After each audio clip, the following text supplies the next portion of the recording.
Good evening. I'd like to call our Town of Sydney Regular Council meeting on Monday, July 18th to order at 6 p.m.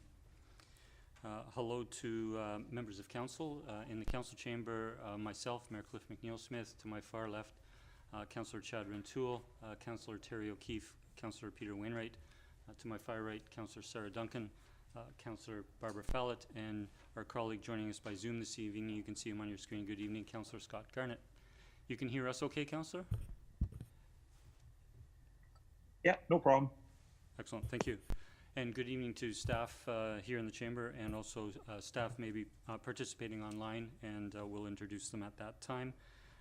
Hello to members of the public and presenters in the chamber this evening, and to those who may be watching the live webcast or watching a recording of our meeting at a later time. I'd like to turn to acknowledging with respect that we're holding this evening's meeting in the territory of the Wisanic Nations. We express our we're grateful and express our gratitude to the 5 Wisanic Nations in this territory: the Sawat Nation, the Sartlip Nation, the Pakwitcha Nation, the Sycam Nation, and the Malahat Nation. I'll turn to approval of the agenda, and I have 3 changes, additions to remark on, and then look for approval of an amended agenda. The first is council has received today an additional item from staff since the agenda was published on Thursday. It is item 13. It will be item 13F. It's the Regional Heat Vulnerability Mapping Grant.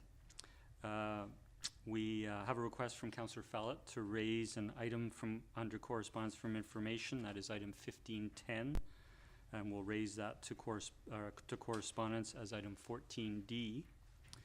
And lastly, we do see in our agenda tonight, we have a presentation coming up shortly from OARCA on the proposed boat storage facility in Tulista Park. It is also an agenda item. However, it's the 15th agenda item or so, and I would look to move that up to immediately after the presentation and Q&A. And so I would seek a motion. Move approval as amended. Second. Moved and seconded. Any further discussion? All in favor? None opposed. Motion carries. Thank you. We'll next go to our regular public participation period. As I think many know, we provide an opportunity to members of the public to come before us, address council for 4 minutes. In a moment, I'll ask anyone to come forward. Please provide your name and address, and you will have 4 minutes on the floor. And with that, I will call for a first time if there's anyone wishing to address council this evening. I'll call for a second time. Is there anyone wishing to address council this evening? Mr. Jones, did you wish to address council at this time?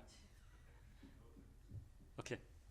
And I'll call for a third and final time if there's anyone wishing to come forward. Seeing none, I'll close public participation, and we'll go to our presentation. I'm pleased to introduce Brenda Taylor with the OARCA Rowing Association and their proposal for a boat storage facility in Tulista Park. Please come forward, Ms. Taylor. We have a microphone just at the podium there. There's just a little button that will show a red light so we can all hear you. Yep, just the button there. Right here? Oh, okay. You're live now. Okay, and is there a PowerPoint? Yes. Okay, thank you.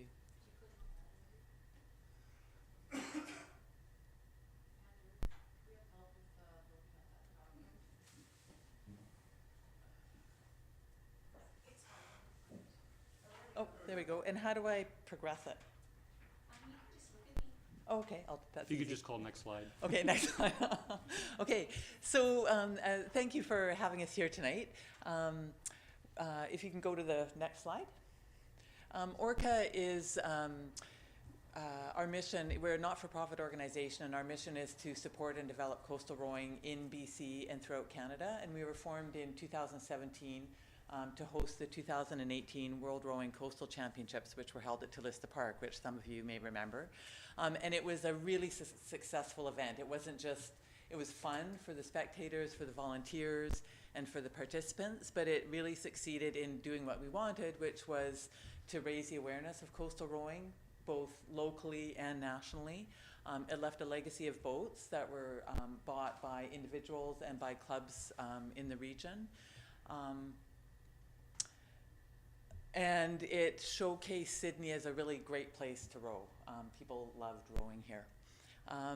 Since 2018, we took as I was mentioning to Cliff earlier, we took a little bit of time to recover from that event.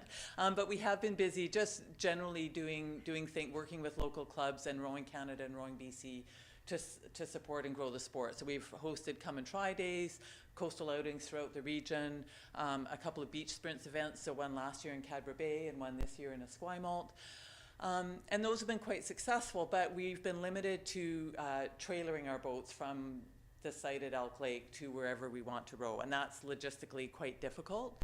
So if you could progress to the next slide. So the next step is we really need a base to store the boats. So somewhere where there's safe, easy launching and good access to good, interesting places to row. So the next slide. And Tulista Park immediately came to mind.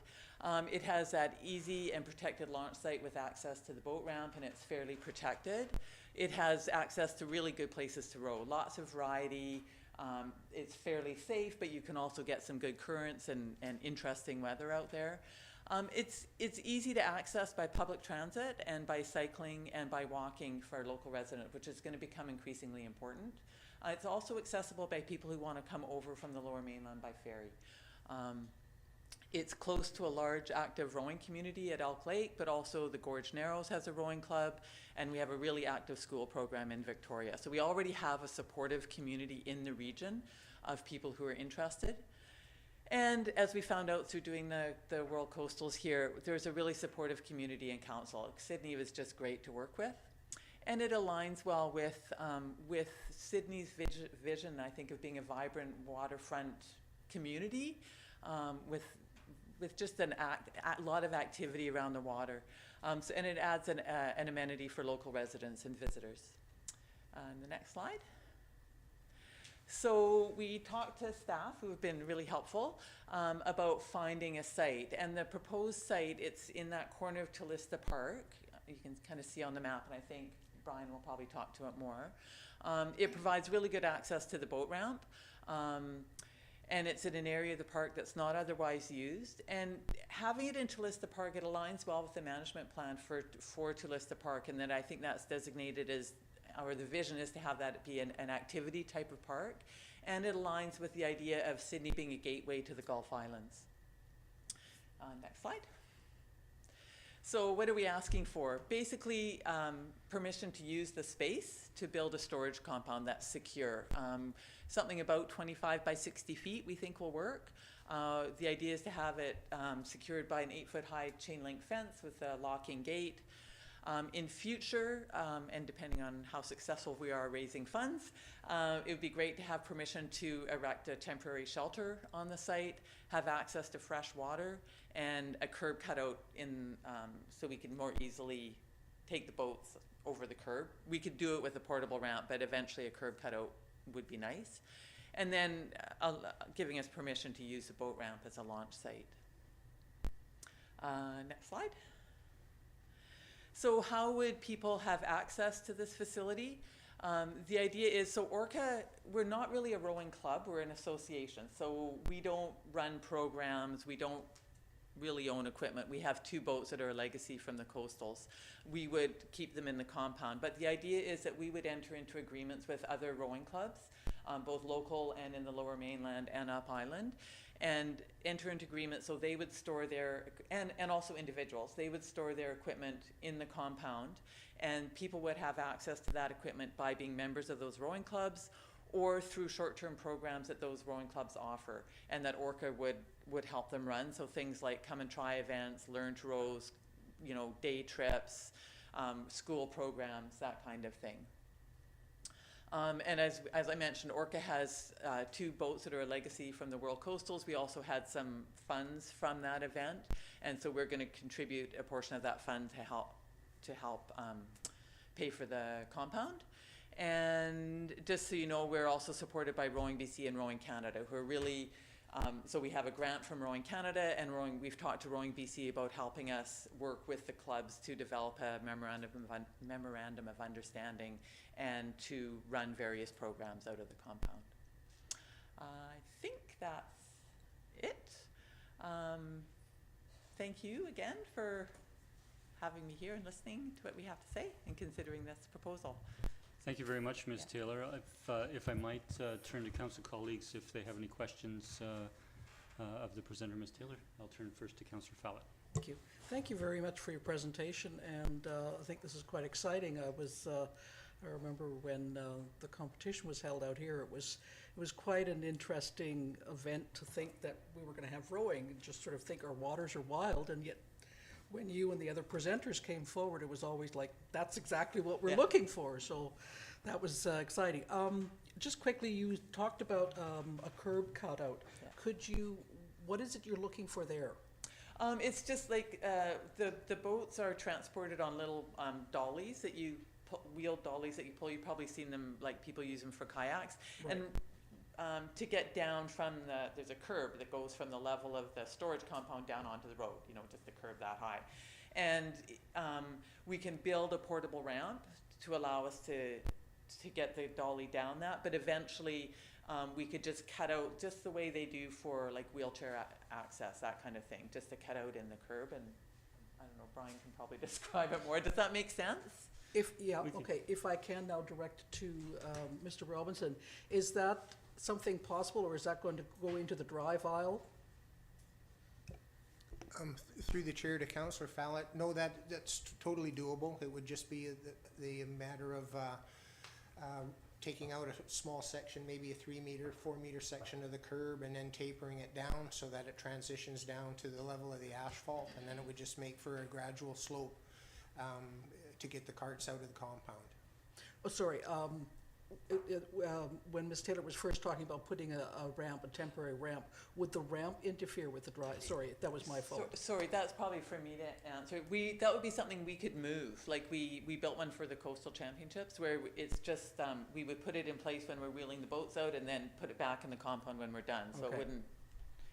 it would just be there as we're literally moving the boat and then it would go away. Does that make sense? Just to emphasize, it would be something similar to what we do when we're doing work on sidewalks and we're moving people across it. There's a Yeah. small wooden ramp that would Okay. be very easily for one person to pick up and move Yeah. it. You would just use it through the movement of moving the boat, and then once the boat was down onto the pavement, you could remove the ramp and put it back in the compound. Okay, thank you very much, Yeah. Mr. Robinson. Thank you, Ms. Taylor. Okay. Thank you. Thank you, Councillor Fallett. I'll turn to Councillor O'Keefe. Thank you. Thank you for the presentation. Very interesting. I'm wondering if you'd given any consideration to the parking at that site. And it's and something we hear from the Sydney anglers who, Yeah. operate the boat launch there. It's also, there's a skate park right Yeah. there, so that's parking. So had you looked at that? Do you anticipate that being an issue at all? Yeah, we did consider it for sure.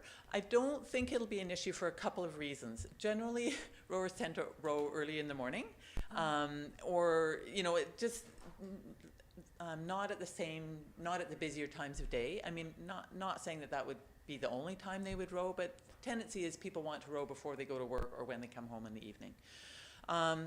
And so there's that. I think we can encourage people to not, like, they wouldn't need to park where the boat launch itself is. We're not using the boat launch to launch a trailer, right? So there's no need for them to park in that area next to the boat ramp where it really does get busy. They could park across at Iroquois Park or down the road or wherever.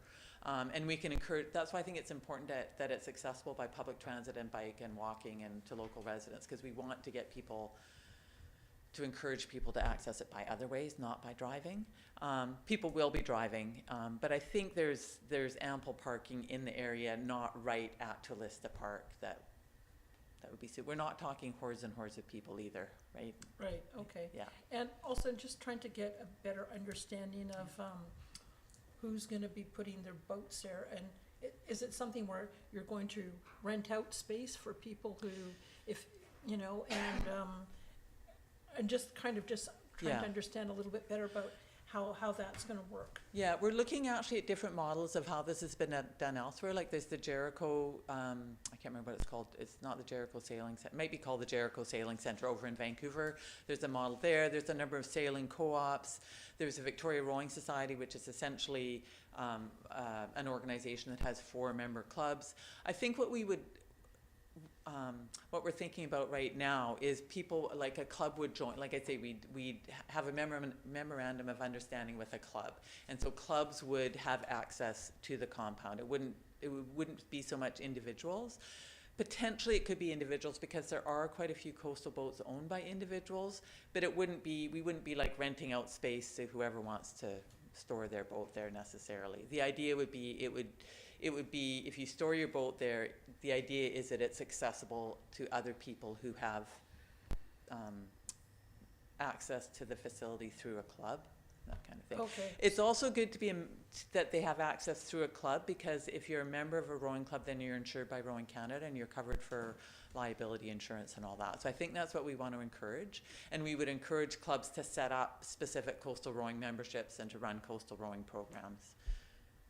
Okay, so Yeah. for people, say in Sydney or North Saanich, who have a boat that they want to take out, it doesn't sound like this would, unless they belong to one of the clubs in the CRD, they wouldn't necessarily have access to the. Yeah, and to be honest, those are details that I think we need to work out still, like what is Yeah. the best model, and that's why we're looking at places like how does Jericho do it? We don't want it to become, I don't think it would work to become just a place where people can rent a storage space. We want, because then it limits it to just those people who have private boats, right? Right. The idea is that it's accessible to people who don't own their own boats. So we Yeah. wouldn't want it to fill it up with private boats. Yeah. If private individuals stored their boats there, the idea would be they would have to allow people some use of their boat for Okay. a program.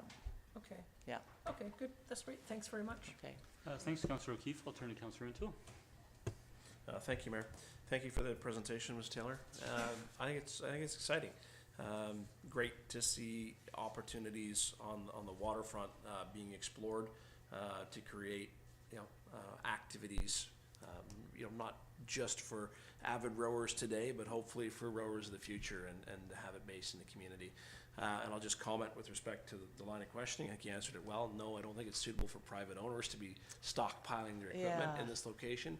But I do want to hear about the catchment, because you referred to Elk Lake Rowing Club as well as the Gorge Club. I want to just ensure that local residents, Sydney residents, have the opportunity to participate. So are those clubs actively recruiting members and doing training sessions? And speak to that in terms of the capacity that's there presently, and whether or not this creates capacity for people to get involved in rowing. Yeah, like right now, there are people who belong to Victoria City Rowing Club or who row through the high school program who live in Sydney. I mean, Elk Lake supports people rowing from all over the CRD, and Sydney has quite there's a really active Parklands program, people at Stelly, some of whom live in Sydney. There's a Bayside rowing program. So there are people in Sydney who row at Elk Lake. This would actually be easier for them. And what I would love to do is run a program for the middle schools and potentially even some of the elementary schools. And with Parkland, it's just so close and easy. I think they would continue to have the flatwater program at Elk Lake, but this would be something in addition. And I think, what we would like to do is encourage the local clubs, but also clubs from the Lower Mainland, to set up coastal memberships. And then, so for example, someone from Sydney who may not want to go to Elk Lake, and this is right in their backyard and they can just walk here, they could just join as a coastal member of Victoria City Rowing Club and come down and use the facility that way. Thank you. Thank you, Councillor Rintoul. I'll turn to Councillor Garnett. Can I just ask quickly that we can take the share screen down so that we can see Councillor Garnett? Thank you. Thank you, Ms. Taylor, for your presentation. I don't really have a question as much as I have just a comment. And I thank you for working with staff in the placement of the enclosure and allowing those two poplar trees to be protected and to be retained in the place where you placed them. I appreciate that very much. Okay. Thank you, Councillor Garnett. I have just a couple of questions. What ages would be involved? I noticed school programs on one of your slides, and you mentioned middle schools. How young would children or youth participate? Right now, like Victoria City Rowing Club, the programs they run are for ages 11 and up, and up to, we have people 85 who are still rowing. The thing about these coastal boats is they're more stable, and yeah, well, they're more stable. And so, potentially you could go younger. I mean, we haven't done that, but that's why I'd kind of want to see, well, what is that? You know, could we go into the elementary schools, maybe the older age groups?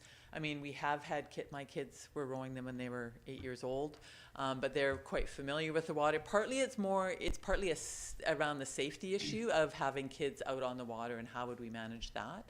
I think the equipment itself could probably accommodate people kind of, yeah, as young as 8, 9, 10. It's probably more the safety issue around that we'd have to think about. Definitely 12 and up, 11 and up. That's great. A couple of other questions. One is, it's come up in discussion that other current launch areas are Elk Lake and the Gorge. Is there anywhere else in the South Island? That has coastal boats? That has coastal boats that they launch areas. I realize Elk Lake is a lake, and Yeah. the Gorge would be the waterway. Brentwood has some, Maple Bay Rowing Club has some. I know there are people in Nanaimo who have their own private boats, but they're quite interested. There's a number of, quite a few boats got sold to residents on Piers Island after the World Coastals. Trying to think if there's a club over at Jericho Beach in Vancouver that has some coastal boats. Oh, Salt Spring, thank you. Anyone, am I missing anyone? There's quite a few private individuals in Victoria as well that have boats that yeah. So that was my next question is if an individual has a boat, they take care of the transportation, the trailer, and they do actually launch them from one of these different sites? Right now, people who have their private boats will car top them and launch them, but it's not easy. Because they're relatively heavy, and you need you can't, like a really rocky or steep site isn't suitable. The boats that we've been using for the coastal outings and the come and try days have been the ones from Victoria City Rowing Club, and we have a coastal trailer, and so we put them on the trailer at Vic City and drive them to wherever we happen to be, Oak Bay or Cadbury Bay or Sydney. And it's difficult because we have to have someone who can drive the trailer. It takes time to load the boats and unload them at the launch site, and then load them and unload them when they get back. So it's a bit of a time-consuming thing, and so that's a barrier. Just the logistics of having to trailer them's a barrier. A question of pure curiosity: how far out would a rower go out on the water in this area? As far as you want. So I mean, do they make a day trip? You can do day trips for sure. So West Coast Rowing Adventures, which is they were the co-hosts they were on the organizing committee for the World Coastals. They do trips out of the Broken Group.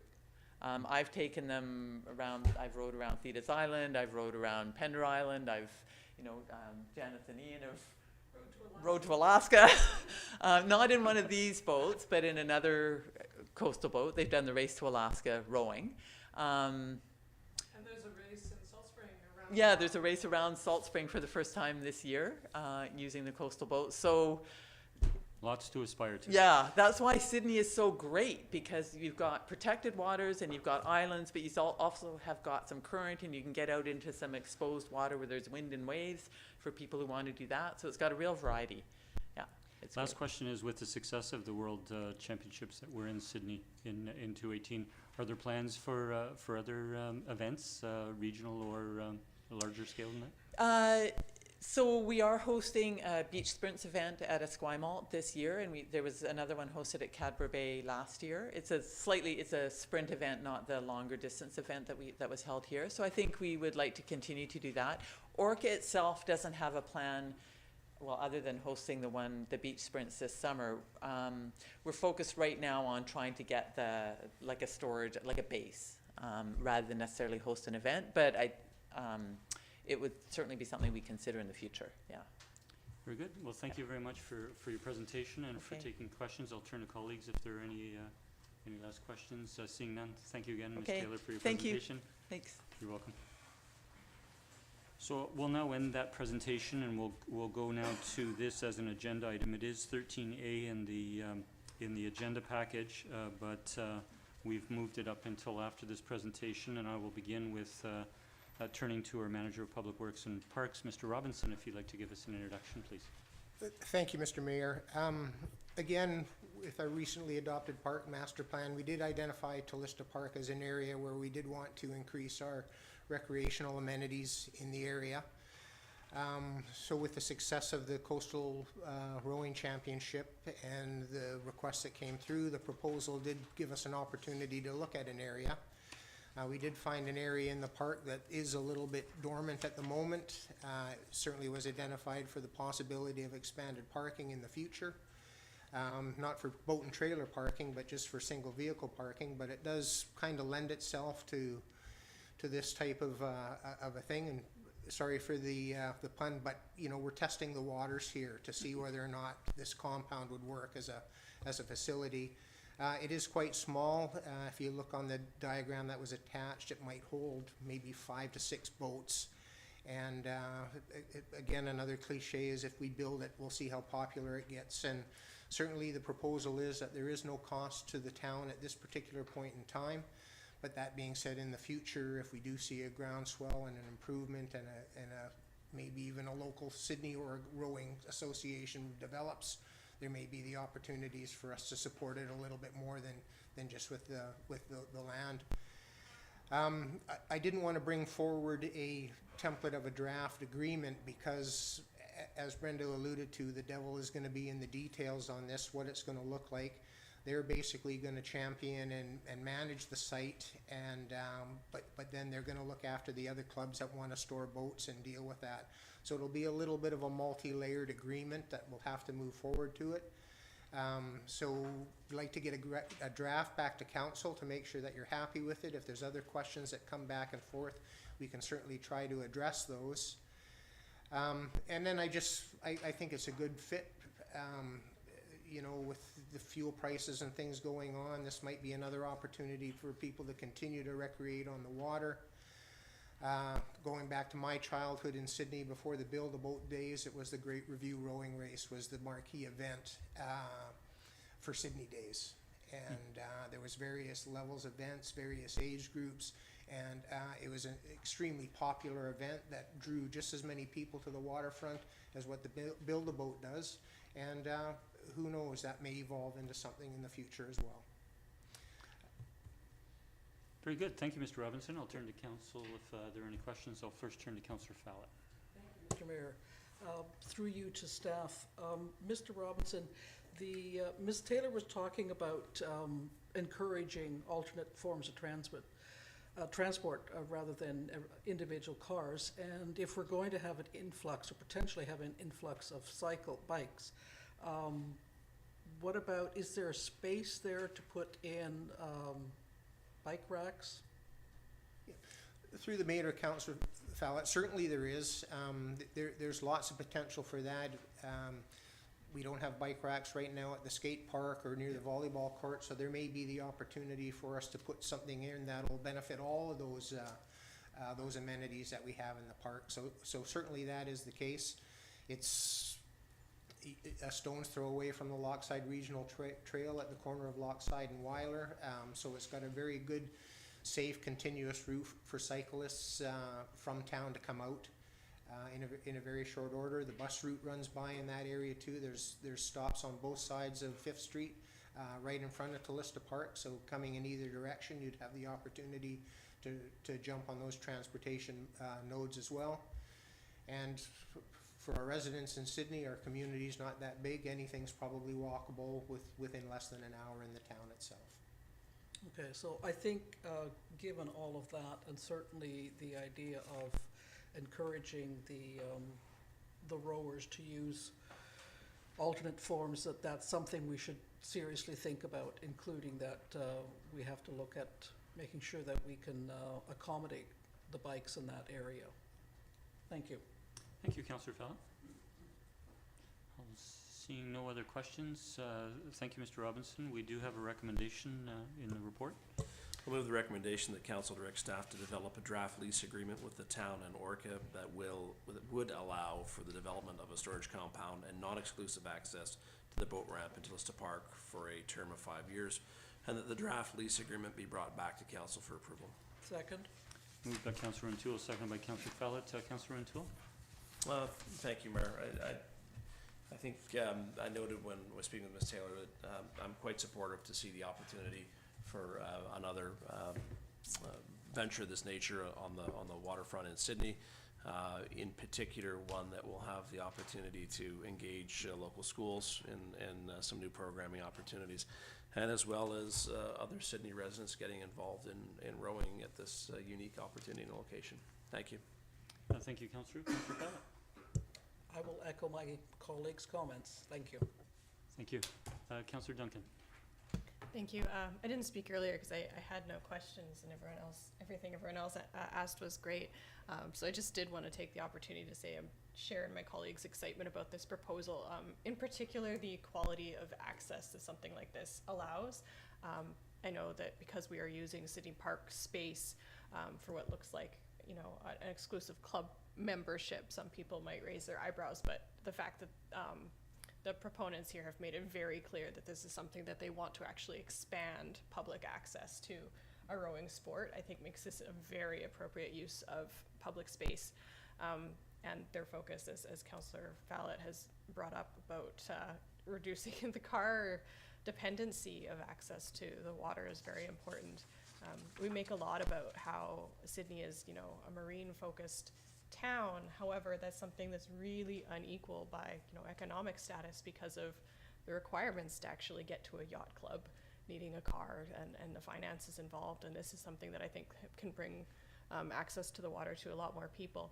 I'm very excited. I already have, you know, ideas floating in my mind about scouts and rowing trips and camping excursions. So it's great. Yeah. Thank you. Thank you, Councillor Duncan. Seeing no other speakers, just comment. Thank you to colleagues for the very positive comments. It's an exciting opportunity for another amenity in one of our waterfront parks that interacts with with the water, our coastal environment. I'll call a question. All in favor? None opposed. The motion carries unanimous. Thank you. We'll next turn to the bylaws section number 5. We do have 5 bylaws to consider this evening. The first, under 5A, is the Beacon Avenue West Roundabout Temporary Boring Bylaw number 2229. I'll turn to our Director of Finance, Mr. Hissick, to introduce, please. Thank you, Mr. Mayor. We recently adopted a loan authorization bylaw which would allow us to borrow up to $2 million for the roundabout project if required. And this is essentially an interim borrowing bylaw that allows us to borrow on an as-needed basis until we're ready to lock in the ultimate borrowing amount. Thank you, Mr. Hissick. I'll turn to colleagues if there are any questions before we move to a recommendation. Councillor O'Keefe. Thank you. I was just looking at section 4 that talks about the proceeds from sale of debentures shall be used to repay the money so borrowed. If you could just provide some clarity. I thought we were borrowing so that we didn't have to sell or tap into our savings, or I'm just not fully understanding what, are we planning to sell stuff off? Or? That's No. just legalese that MFA requires in the wording for the borrowing bylaws. So. Oh, okay. Okay, fine, sure. Thank you, Thanks. Councillor O'Keefe. Did you have anything else? No, that's good. Excellent. I'll turn to Councillor Garnett. Thank you, Mayor. Through you to staff, I have 2 or 3 questions. One, it mentions earlier on the current rate of 2.2%. So I'm not clear 100% on whether this rate was before the Bank of Canada increased their rates last week, or was it after?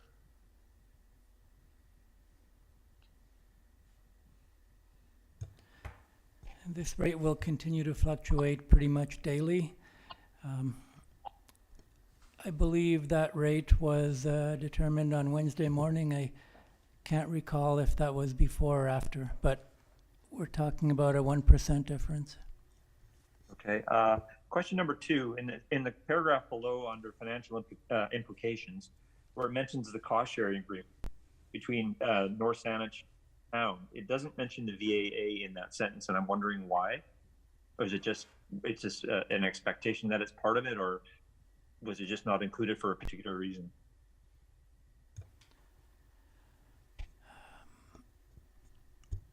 it's assumed that they've approved it at their board level. Okay.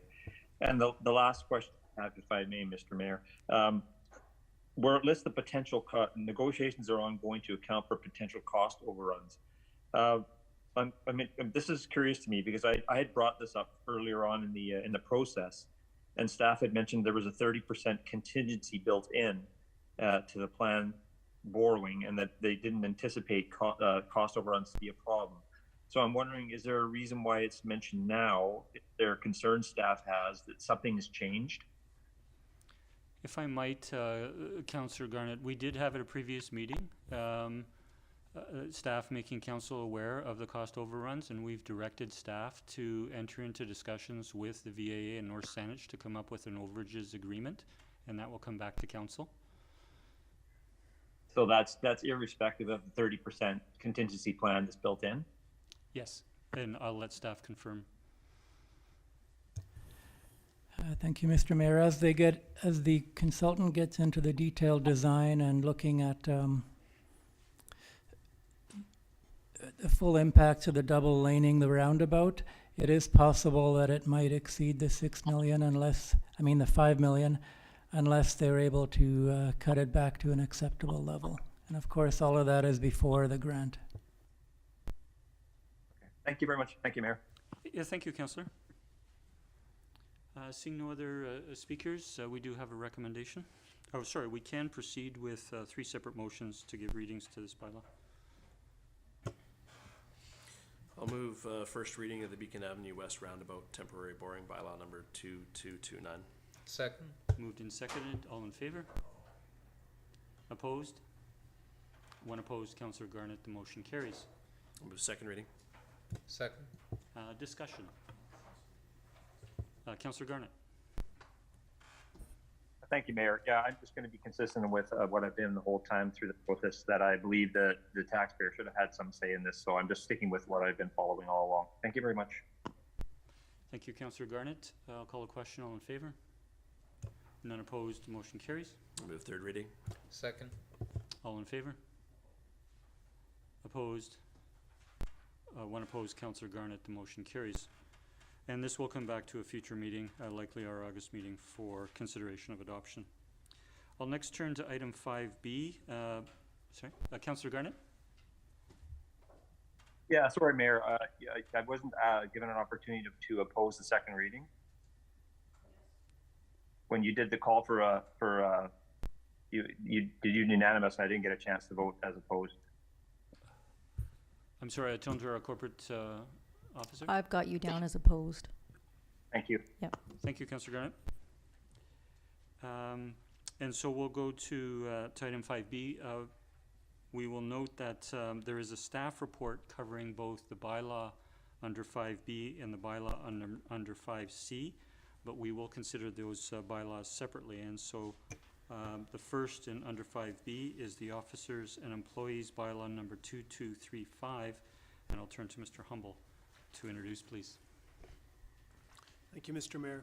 So this is a newly proposed bylaw, number 2235, which would replace the current bylaw number 2017. And this is to ensure that we're in compliance with the community charter. It establishes officer positions in relation to the powers, duties, and functions of the corporate officer, the financial officer, as well as the chief administrative officer. So bylaw 2017 was first adopted a number of years ago. I think it was first adopted in 2012. Since then, we've seen a number of organizational changes, which are now reflected in the updated bylaw. Thank you, Mr. And I should say as well that under proposed bylaw 2235, it would also repeal bylaw number 2017. Thank you. Thank you. Thanks for confirming that. I'll turn to colleagues if there are any questions. Seeing none, we can proceed to give 3 readings through 3 motions. We'll move that bylaw number 2235, Officers Employees, be given first reading. Second. Moved and seconded. All in favor? None opposed. The motion carries. I move second reading. Second. Moved and seconded. Any discussion? Seeing none, all in favor? None opposed, motion carries. Third reading. Second. All in favor? None opposed, the motion carries, and that bylaw will also come forward at a future meeting for consideration of adoption. We'll now turn to item 5C, which is the Indemnification and Authorization Bylaw number 2236, and I will go back to Mr. Humble for an introduction, please. Thank you, Mr. Mayor. So, this is a bit of a housekeeping process. Indemnification Authorization Bylaw number 1604 is being again repealed and replaced with the newly proposed bylaw number 2236. Bylaw 1604 again is a quite old bylaw. It was first adopted in 2000. So bylaw number 2236 is updated, again, it's housekeeping to reflect current legislation, whereby the town may pay for costs incurred to defend the actions of a municipal official, except under those circumstances where the municipal official has been found guilty of potential dishonesty, gross negligence, etc.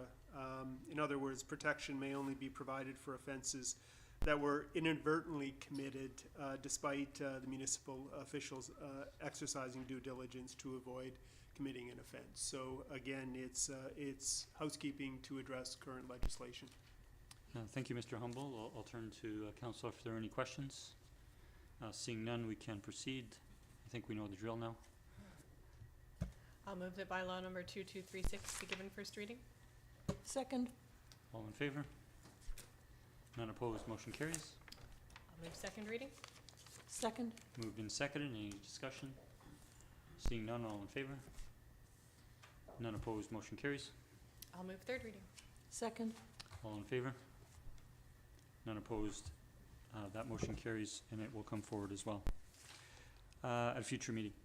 We'll go to item 5D. That's the Emergency Management Program, bylaw number 2237. We'll turn to Fire Chief Mr. Mickelson to provide an introduction, please. Good evening. Thank you, Mr. Mayor. The purpose of this report is to bring before Council a revised and modernized emergency program bylaw for your consideration and adoption. Our existing emergency program bylaw was last updated in 2008. The revisions incorporated in the updated bylaw reflect an emphasis not only on response, but all 4 phases of emergency management, and I'd be happy to answer any questions. Thank you, Chief. I'll turn to colleagues if there are any questions. Councillor O'Keefe. Yeah, I just to have a few for the chief. We've had some email exchange on some of this today, but just maybe some clarity on some of it. And just the way that I'm was approaching this is that I know that our staff, especially our emergency planning people, really know what they're doing and understand this stuff, but less so for sometimes for members of council. And I recall that we did struggle a little bit when our EOC was set up during the pandemic, and there was some questions about clarity and roles and that kind of thing. So as I approached this, that was kind of in my mind, and so looking to make it as clear as possible for future councils. Sure. So the first thing I was just wanting a bit more clarity on is in the bylaw it mentions some different committees, and I think they're all the same committee, but it was a little bit confusing for me. So there was on page 4 it talks about there's the Emergency Program Management and Business Continuity Committee. So there's that. And then in 4.1 it mentions the Emergency Program Management Committee. And then later in 6.3 it mentions the Management Committee. I think they're probably all the same committee, but as I was reading through the document, it was a little bit fuzzy. So I guess I just want to confirm my understanding that It's a question 3 to staff. Yes, the question through to staff. Thank you. Yes. Whether they're all the same. Through the mayor to Councillor O'Keefe, there are two committees. Yep. One is the executive committee, which is primarily focused on strategic direction and providing funding guidance on an annual basis. And the second committee is the emergency program committee, which also now comprises a business continuity function. So those are the two committees. And apologies if there's many lexiconic terms in emergency management, and they're easily jumbled together, so I apologize for that. Yeah, okay, so, yeah, so I was pretty sure that there was You're correct. the two. You're correct. But I'm wondering whether staff would be amenable to just changing, accepting the suggestion to use the consistent wording for, I have no issue with that. okay, so, that's great. Sorry, the other thing in terms of, clarity was the role of the policy group and council. And again, a question through staff. My recollection when we first set up the EOC was there was a little bit of uncertainty about what is the policy group, what is council, the roles of each. And in the end, what I thought I understood was that council was the policy group. That's what I understood. But I'm confused in here because there's a definition given for the policy group, but then it doesn't show up as part of the management structure. And then a separate definition or outline for the role of council. So I'm seeking some clarity on that, and if there's a way that we can pull that together in the bylaw. Sure. Again, through the mayor to Councillor O'Keefe, yes, it's emergency management can be a bit muddy, and going back to the standing up the EOC, it's probably the first time in Sydney's history that a council actually had to interact with an emergency management organization for an extended period of time. It's probably the same for many councils. So I'm not surprised there was a little bit of exactly where everyone, where their feet should kind of, where they should be. In the bigger picture, you know, council is required by emergency program, by bylaw, by the Local Government Act and the Emergency Program Act to enact an emergency management organization. That is your legal responsibility, but you are allowed to delegate that responsibility to professionals, to emergency management coordinator, and you can delegate everything in your authority with the exception of a local state of emergency. That has to be done by mayor and or council. So everything else you delegate, and if you don't delegate it, you own it. So that's kind of the long and the short of it by the the Local Government Act. So that's how that basically plays out. Hopefully that, I don't know if that clarifies anything in respect to the policy group. The policy group is the mayor and council, with the exception of, depending on the emergency, senior staff, be it an emergency that affects roads, transport, infrastructure, we would likely bring in the Director of Public Works and Engineering and senior public works staff. If it's specific to another part of the town that's affected by emergency and disaster, we'd bring in other senior staff. So there's a little bit of flexibility in respect to the policy group. It's not clearly defined for that reason, because it has to be somewhat emergency specific. Hopefully that lessens the muddy water somewhat. Kind of, yeah. Kind of. I'm just trying to avoid a future situation where we have a situation and we're talking about meeting with the policy group. And so I think we would think that was council, but the way it's defined in the bylaw is different than that. Yeah, if I may for a moment, okay. Councillor, I think I know given the nature of the pandemic, we try not to keep everything that happened fresh in our minds. But going back to when the EOC was stood up, it was very clear, because it was new for this council, and as Chief Mickelson has indicated, it was new for council in Sydney, that we were the policy group, and that we had delegated a certain level of authority to staff, and that was council's understanding, and we were consulted at the time that the policy group, should have been consulted. So, I don't think there was necessarily confusion at that time. I think it became apparent to council, made apparent to council very, very early on when the EOC was stood up, certainly to level 2, and that going forward, as the chief has indicated, there will be different types of emergencies, and I think it will be clear from our experienced staff that our roles will be clear at the outset of any future emergency. But please continue. Well, I'm interested in Mr. Humble's comment. If I may, Mr. Sure. Mayor. Yeah, so I would suggest that we don't want to sway too much from the proposed bylaw, given that I know Mr. Chief Mickelson has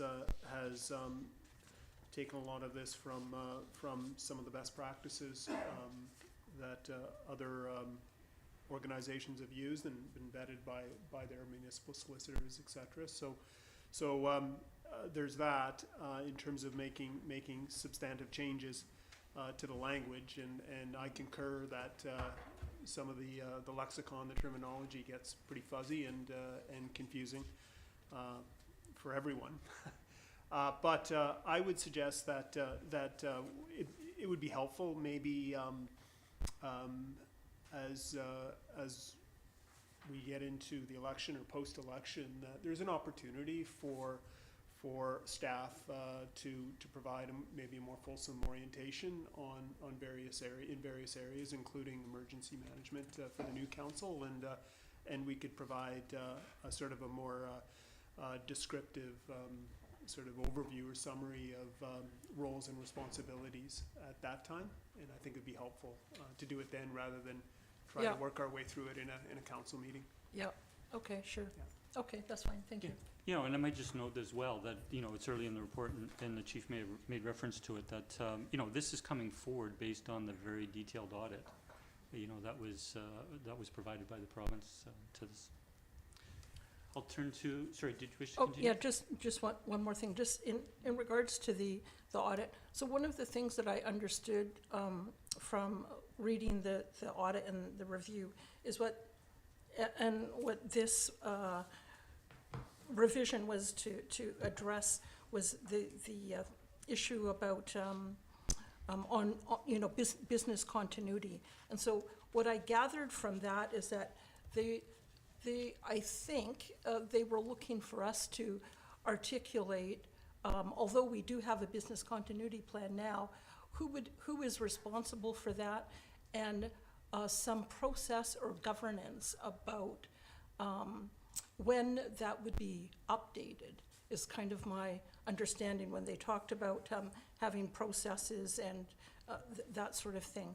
So do we feel that that's addressed here? I saw that we had a definition for business continuity, but what I was missing was something that said, we acknowledge that this is important.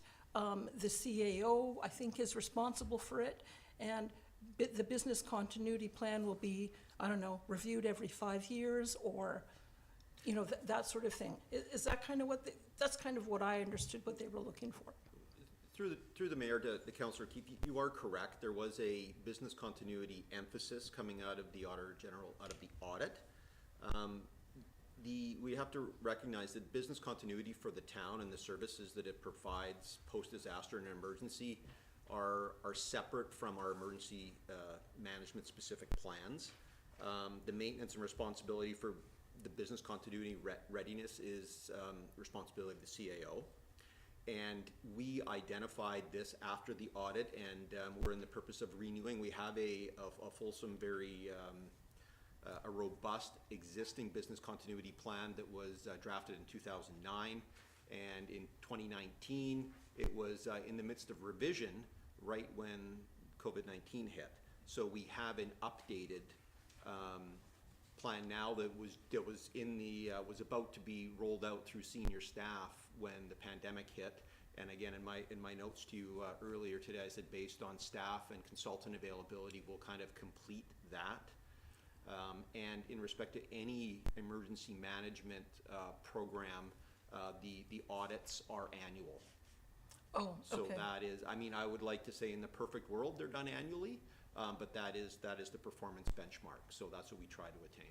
Okay, so you don't think we need to No, incorporate that? it's Okay. separate, and it's Okay. kept separate for a reason. Okay, that's great. Okay, thank you. Thank you, Councillor Keefe. I'll turn to Councillor Garnett. Thank you, Mayor. Through you to staff, just one question. Under financial implications, where that it reads likely to lead to future budget items, I was wondering if you could speak to what some of those potential budget items might be.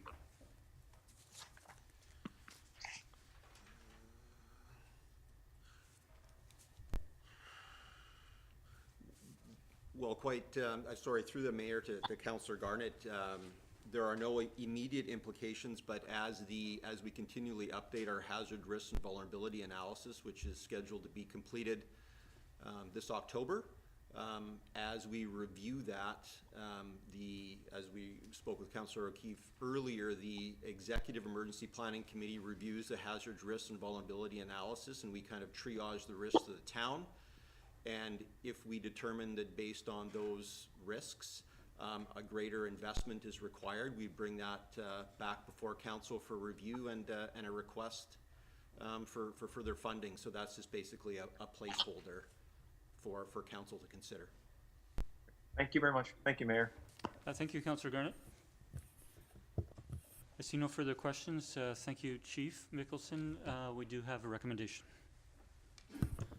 I'll move first reading. Second. All in favor? None opposed, the motion carries. Move second reading. Second. Discussion? Councillor O'Keefe? Thank you.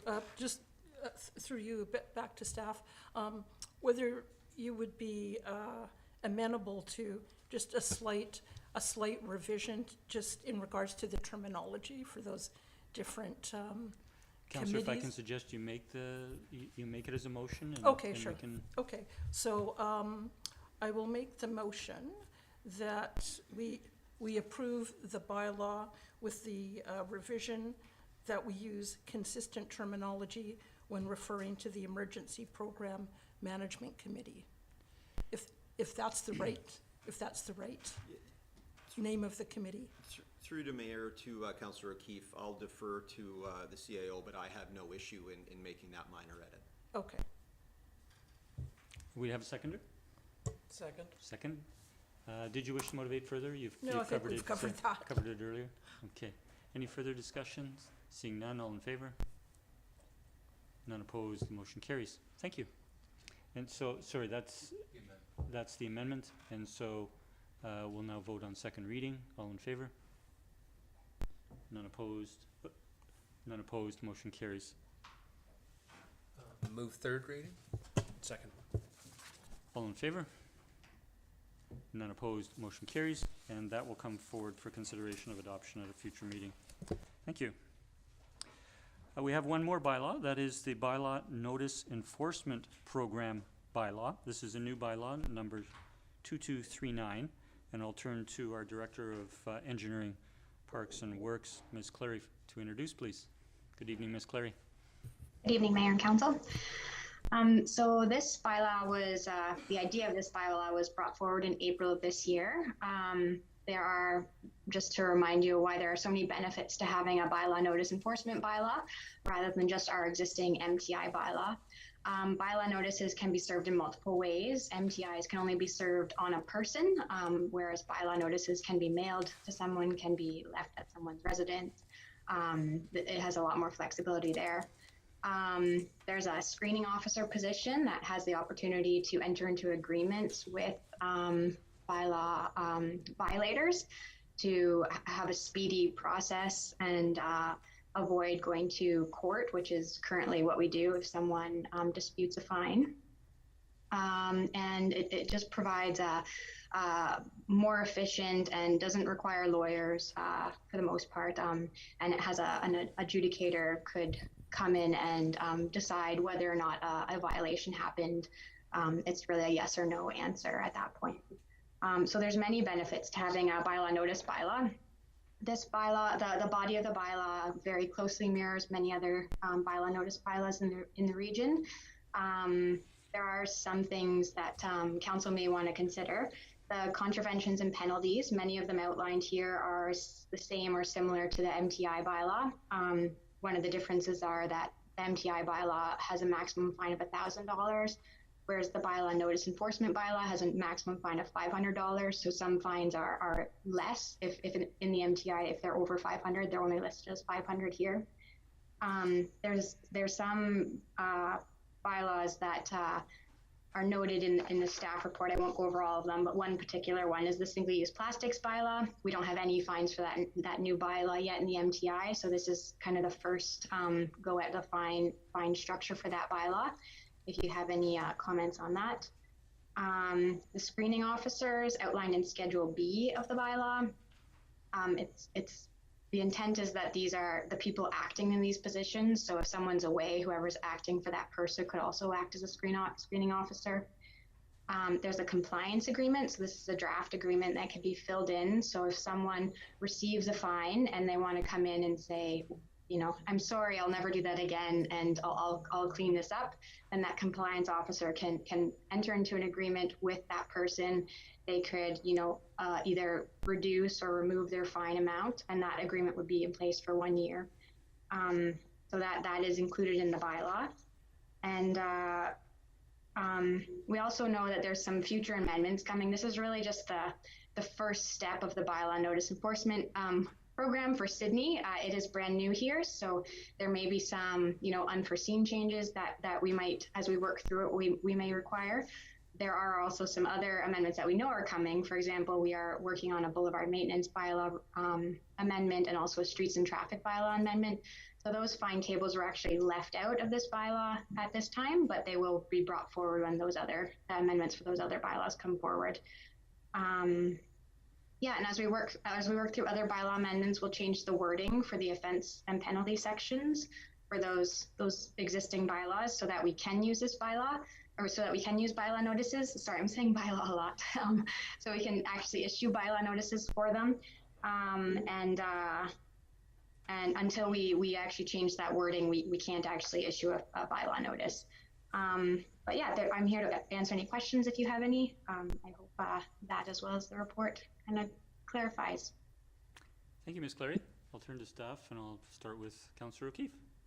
Thank you. A question through you to staff.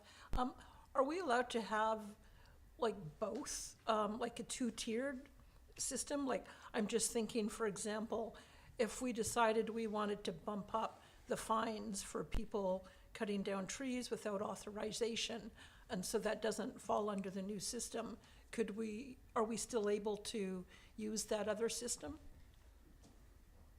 Through to Councillor O'Keefe, yes, the two systems can continue to be concurrent mechanisms for the town to enforce bylaws. The tree preservation bylaw in particular is one we'll likely still use MTIs because it is a more severe event. So we would probably want to charge the fine for the $1,000 rather than 500. So yes, we can do that still. Yeah. Okay. Good. Thank you. Thank you, Councillor O'Keefe. Seeing no further questions, we can proceed. Move first reading. Second. All in favor? None opposed, the motion carries. Move second reading. Second. Moved and seconded, discussion. Seeing none, all in favor? None opposed, the motion carries. Move third reading. Second. All in favor? Motion carries, and that will come forward for consideration of adoption at a future meeting. And I beg your pardon, Mr. Mayor, there's another recommendation there. I'm sorry, I'm reading the agenda. Sorry, if I'm not in the report. So I'll move that council requests the Ministry of the Attorney General to add the town of Sydney to the bylaw notice enforcement regulation to allow for the town to practice bylaw adjudication under the Local Government Bylaw Notice Enforcement Act. Second. Moved and seconded. Any discussion? All in favor? None opposed. The motion carries. Thank you, Councillor O'Toole. We'll now move to, we have no development permits or development variance permits. We'll now move to number 7, adoption of minutes, those from our regular council meeting of June 27th. Move adoption. I will take I will take Councillor O'Keefe as a mover and Councillor Fallot as a seconder. Any errors, omissions, or discussion? Seeing none, all in favor? None opposed, motion carries. That takes us down to the Mayor's report. We do have appended in the agenda the CRD Board highlights from our June 8th Capital Regional District Board meeting. I have nothing to highlight within the highlights. I would note, in particular for members of the public or those interested, that while the board highlights is a summary of some of the key items that were at the board meeting, the full agenda, staff reports, and webcast recordings are available on the CRD website, which is linked to the report within the agenda. And with that, I would move receipt of the June CRD board highlights for information. Move receipt. Second. Moved and seconded. I'll turn to Councillor Rintoul. Thank you, Mayor. Do you recollect in discussion the item here updating on the Southern Gulf Islands Transportation Integration Plan and Service Establishment? Has that actually defined the service area at this point to include Sydney? I recall there was some discussion with respect to Sydney potentially being a stop if this is indeed to include water service as opposed to just on land. Thank you for the question, Councillor Rintoul. To be honest, I don't recall seeing that in the report that came forward. I'm not sure if it's in the appended report. I do know it does cover operation of land and water transportation services. I believe it would likely be within the electoral area, as that is CRD's responsibility. As I think Council is aware of, when we had discussions, I think over considering wharf options, that we did have a long-standing service organization in the Southern Gulf Islands that I believe has been operating water taxi for some 48 years. Just whether they had interest in accessing Sydney, that's still of interest to them, and they have been in discussions with other private marine operators. And but thank you for the question. It's not definitive, but I'll call the question. All in favor? Motion carries. Thank you. And we'll turn to council reports, and we do have one this evening. Councillor O'Keefe is our council representative to the South Island Prosperity Project, and I'll turn to you, Councillor O'Keefe. I'll move that we receive the report for information. Second. Moved and seconded. Councillor O'Keefe. Just a couple highlights. So as noted in the report, this is highlights from a number of things: municipal partners meeting, the AGM that took place in June, and the SIP's newly released impact report. Some of the things that I thought were particularly of note is SIP has really got quite a profile now on the national and the international stage, which means drawing a lot of business to the South Island. So, for example, the hosting the delegation from Norway. Norway has got one of the quite a mature and large blue economy, ocean industry, and so they're very interested in working and collaborating with our local businesses here, so that's good for us. Also providing some input from the Premier in terms of how we can grow the shipbuilding and repair industry in BC, so they had some good information to provide him on that. And also the good work that they're doing with the Indigenous Prosperity Center. So working with our local First Nations to help them build their economies and tap into more things. A number of prestigious awards that they received from the International Economic Development Council as well. And the work that they're doing on our community profile and other SIP municipal members is still under development, but we hope to see that early in 2023. So I'll leave it at that unless anyone has questions. Thank you, Councillor O'Keefe. So it is moved and seconded. Any discussion? Seeing none, all in favor? None opposed. The motion carries. Thank you, Councillor O'Keefe. Councillor, we'll turn to you under committee reports again, as you are a representative on the Emergency Planning Committee, and we have the minutes from the June 15th meeting. Sure. I'll just move that we receive them for information. Second. Moved and seconded. Councillor O'Keefe. No, I think minutes kind of speak for themselves. So. Thank you. Any further discussion? All in favor? None opposed, the motion carries. Councillor O'Keefe, we can see how busy you were in the month of June. We're going to call upon you again as the chair of our regular committee of the whole meeting of June 20th. And we have a recommendation and then, or two recommendations. Oh, I forgot about this. It was so long ago. I'll move the recommendation that the committee recommend to council, the council approve the climate action plan. Could we approve the minutes first, Councillor? Oh, sorry. I'll move that we approve the minutes for the committee of the whole meeting. Second. Moved and seconded. Any discussion? All in favor? None opposed. A motion carries. And please proceed with the recommendation from the meeting. Committee resolved, and I so move that the committee recommend to council that council approve the climate action plan. Second. Any discussion? Seeing none. All in favor? Opposed? None opposed. The motion carries. And Councillor O'Keefe, we will call upon you one more time as the representative to the Sydney Council representative to the newly formed Sandwich Peninsula Accessibility Advisory Committee.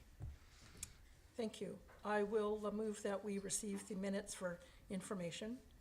Second. And those were the minutes from the inaugural meeting, Councillor Yes. O'Keefe?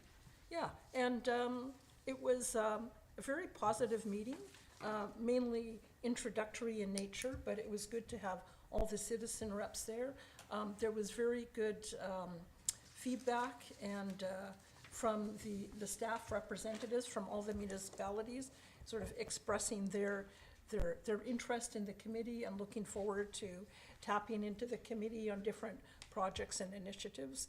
The chairs were elected, David Willows as chair and Charlene Froome as vice chair. And yeah, I think that's about it unless there are questions. Thank you, Councillor O'Keefe. Sorry, we did have that moved and seconded. Turn to Councillor Garnett.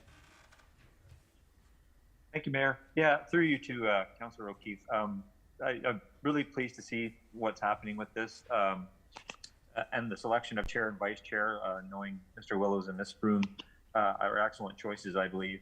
I just want to get a sense of your feeling from being in the room. Was there excitement? Was there just the overall feel and the dynamic? Very positive. I think I would say, yeah, exciting. Most people were, a lot of people expressing that they were happy to see this come to fruition. They looked, especially the citizen representatives, really looking forward to being able to share their experience, to how this would hopefully change things in our communities. And as I said, staff response was very supportive and very good as well. So it was a good vibe. Great. Thank you. Thank you, Mayor. Thank you for the question. Thank you, Councillor O'Keefe. I'll call a question. All in favor? None opposed. The motion carries. I will now turn to Councillor Garnett, who is chair of our regular committee of the whole meeting last Monday, July the 11th. Councillor Garnett, you do have the recommendation for the minutes and then three somewhat lengthy recommendations. Please go ahead. I'll move the minutes be received. Second. Moved and seconded. Any discussion? All in favor? None opposed. The motion carries. First recommendation, the committee recommends and I so move that zoning amendment application RZ 100105, development permit number DP 100831, and development variance permit number DV 100323, the property at 2060 White Birch Road, be forwarded to the Advisory Planning Commission for further review and comment, subject to the following conditions. 1, that prior to review by the APC, the applicant submit A, revised flood hazard report based on the proposed elevations of the development application, B, revised plans indicating the dimension of the requested variance to rooftop setback and additional landscape details, and C, a shadow study. Second. Moved and seconded. Thank you, Councillor Garnett. Discussion? Seeing none, all in favor? None opposed. Motion carries unanimous. Please continue, Councillor. Thank you. The second recommendation, committee recommends and I so move that development permit application number DP 100835 and development variance permit application number DV 100319 for the properties at 2411 Avenue and 10147 and 10145 Fifth Street be forwarded to the Advisory Planning Commission for review and comment. Second. Moved and seconded, thank you. Discussion? Councillor Fallot. Thank you. I did not vote in favor of moving this forward to APC. I felt that there was room for improvement in the design, and I would have liked to have seen that happen before it goes to APC, so I will not be supporting this. Thank you, Councillor Fallot. Further discussion? I'll call the question. All in favor? Opposed? Two are opposed, Councillor Fallot and Councillor Garnett. The motion carries. And Councillor Garnett, the third recommendation? The committee recommends, and I so move, that owners and tenants in occupation of property within 75 meters at 46 feet, 98897 notified regarding development variance application number DV 100320 to vary the required minimum side setback for heat pumps, and that any written correspondence received be forwarded to council at the time of consideration of approval of the variance. Second. Moved and seconded. Any discussion? Councillor Fallot. Thank you. Just a short comment. I was so impressed when this presentation came forward. It's a small strata, and they experienced last summer some issues with because of the heat dome, and felt that some of their units definitely could benefit from having heat pumps. But proximity, obviously, for their location doesn't fit with our bylaws right now. But they came together as a strata and made it a unified bid to council to ask for this variance, and I commend them on them. I think they did the right thing, and they did it in a very business-like, professional manner. So I'm more than happy to support their ask, because I also think it's the right thing to do. Thank you. Thank you, Councillor Fallot. Seeing no further discussion, all in favor? None opposed. The motion carries. Thank you. We'll next turn to staff reports. We have covered item 13A earlier in the agenda after the presentation, so we're going to item 13B, which is the lease and operating agreement between the Town of Sydney and the Sydney Museum and Archives. And just before I turn to staff, I just want to acknowledge the Museum Board Chair and Museum Executive Director in attendance tonight. Thank you for attending, gentlemen. And I'll turn to Mr. Hissick for an introduction, please. Thank you, Mr. Mayor. The current operating agreement with the museum expires at the end of this year, and obviously both parties wish to extend that. And they recently made a request about a change of ownership of museum assets and artifacts, which was supported by council.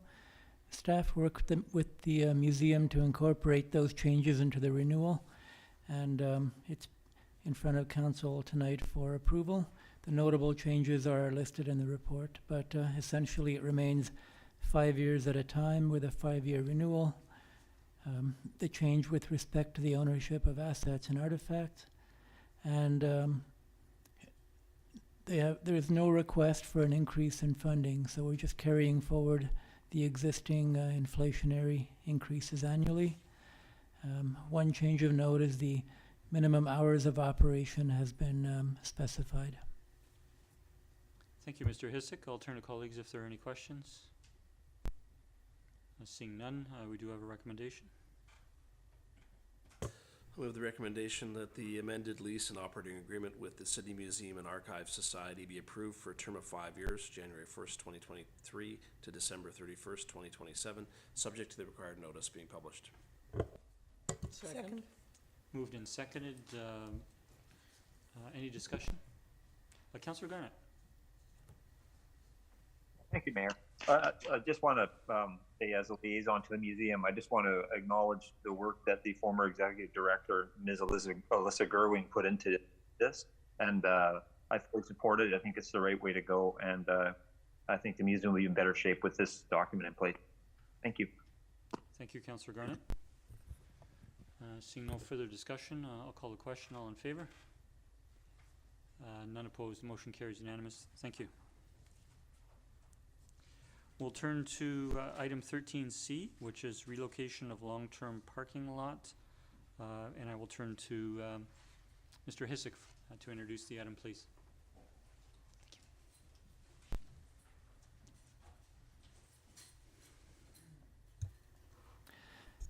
Thank you again, Mr. Mayor. So the town has been leasing the lot at 2nd Street and Bevan Avenue from the province since at least, since 1977. And in 2010, this provincial crown parcel, which we know as Lot A, was converted to a long-term parking lot, which necessitated cost recovery, so it became a pay lot.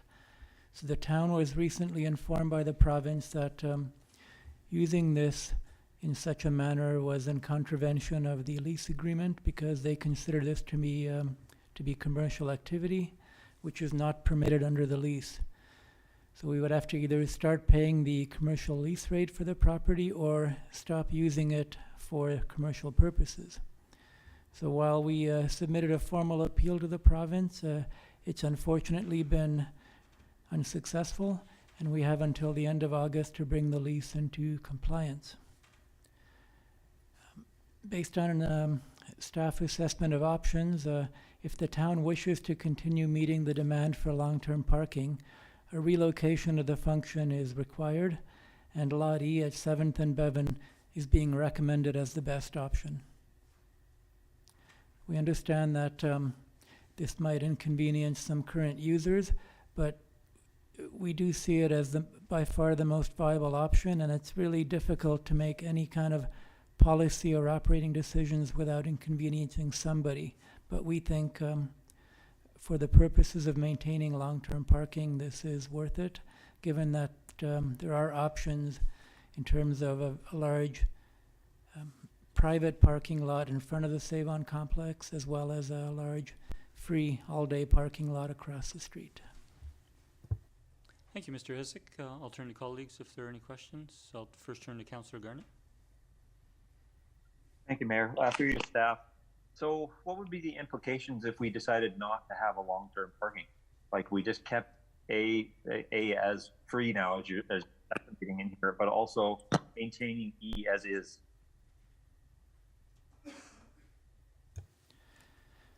Thank you, Councillor. The implication would be that we would not be able to meet the demand for long-term parking for essentially for tourism and recreation purposes.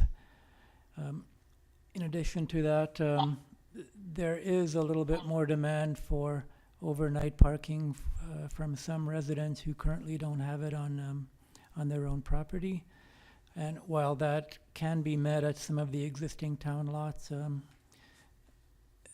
this would just provide one more option. Thank you, Mayor. Thank you, Councillor Garnett. Councillor O'Keefe? Thank you.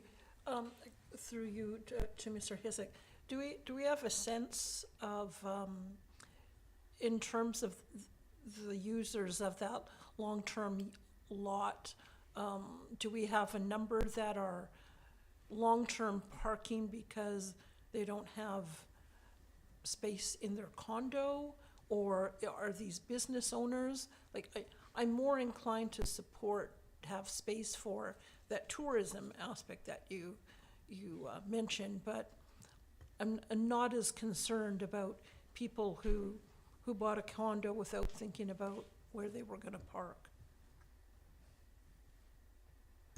Thank you, Councillor. I don't have exact numbers in front of me, but I understand from talking with Robbins, the operator, that there are a number of residential users on the monthly list. Okay. And just one more, Well, if I may. Just before you go forward, I just wanted to offer a comment, and I was serving on the council in 2008 to 2011 that initiated for the first time that parking lot as a pilot, and at the request of the business community at large, because there wasn't long-term parking options, particularly for people who wanted to be on the water or camping on Sydney Island or in the Gulf Islands Park Reserve. So I think there's that need continues, while as Mr. Hissick has noted, that there are some users that would be called alternate uses, that's still an important function, but I'll let you proceed, or continue, please. Yeah, thank you. Oh, if, sorry, through you to staff. So if we were to approve this, will we, do we anticipate that we would have a communication strategy that went out with this in terms of press release to the paper and other such things too? Because I imagine whatever we do, people are going to be unhappy with us in some respect.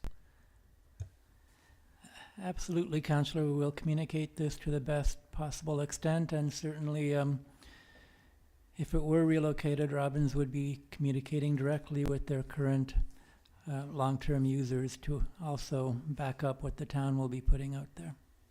Okay, yeah, thank you. Thank you. Councillor Fallot. Thank you, Mr. Mayor. Through you to Mr. Hissick again. You mentioned tourism space, and I'm just wondering from a practical perspective, I'm going to make an assumption that some of the tourism is people using the waterfront.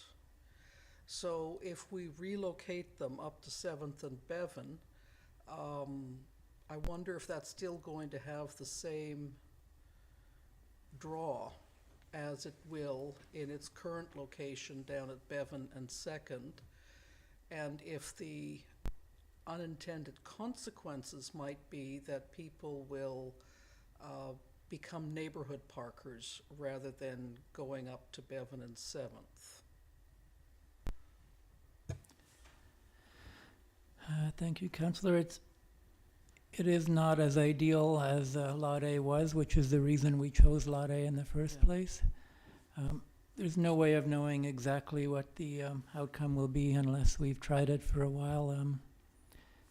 And if there are unintended consequences in terms of parking in neighborhoods, we do have bylaw enforcement. That's not maybe perfect in enforcing that, but at least it's one measure that can be ramped up. Thank you. I do have some reservations about turning E in, oh, sorry, I shouldn't be talking about, sorry. No, that's fine. And thank you for that question. Seeing no further questions, we do have, sorry, Councillor Rintoul, please. Yeah, thank you, Mayor. Similar theme to Councillor Fallot. Likewise, the discussion in the report refers to the need for long-term parking in the town to accommodate boaters. This isn't boat and trailer. This is more likely, as the mayor described, individuals going out camping to Sydney Spit, taking the ferry to Sydney Spit, something of that nature. I concur with Councillor Fallot's comment that that Lot E is clearly not as convenient.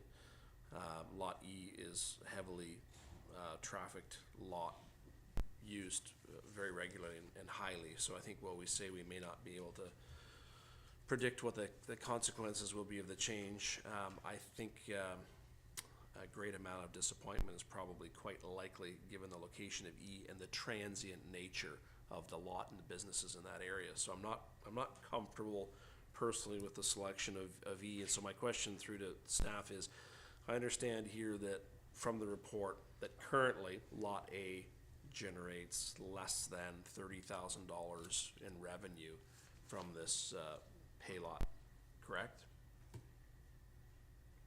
That is correct. And so in terms, are we anticipating recouping that same amount of revenue from a new location, be it Lot E or elsewhere?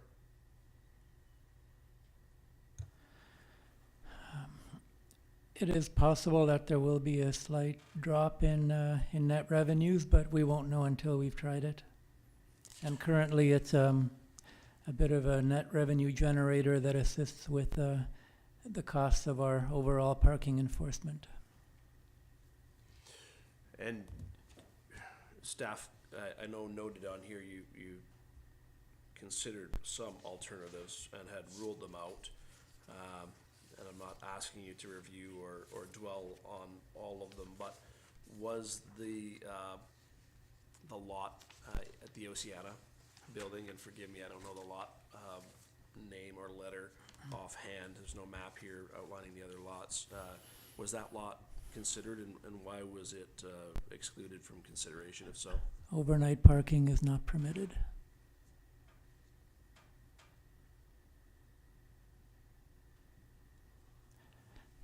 I don't suppose that could be changed then. I'll leave my line of questioning there. Well, we are the policy group that. Yeah, I where the understand cha- that. this That's is my- where the change would occur. That was my half point. I'm not super comfortable with E, but I know we're not at the debate point. We're just in querying staff. Questions? Thank you. Yes. Thank you. Thank you for that, Councillor Rintoul. We'll turn to any further questions before having a recommendation and deliberation. Councillor O'Keefe. Thank you. Through you to staff. When, I think we're doing a parking study this summer, are we? And do we have any idea of when that would be coming back? And are they looking at the demand for things like long-term parking and short-term parking?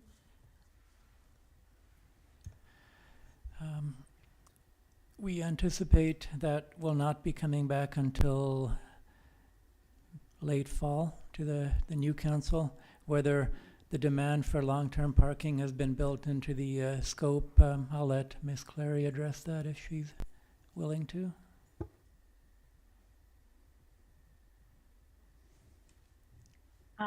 Thank you. So the current schedule, the RFP is out. The current schedule is that it would be coming back to council in January 2023, just based on the data collection and review of the information. It is looking at all parking in the downtown.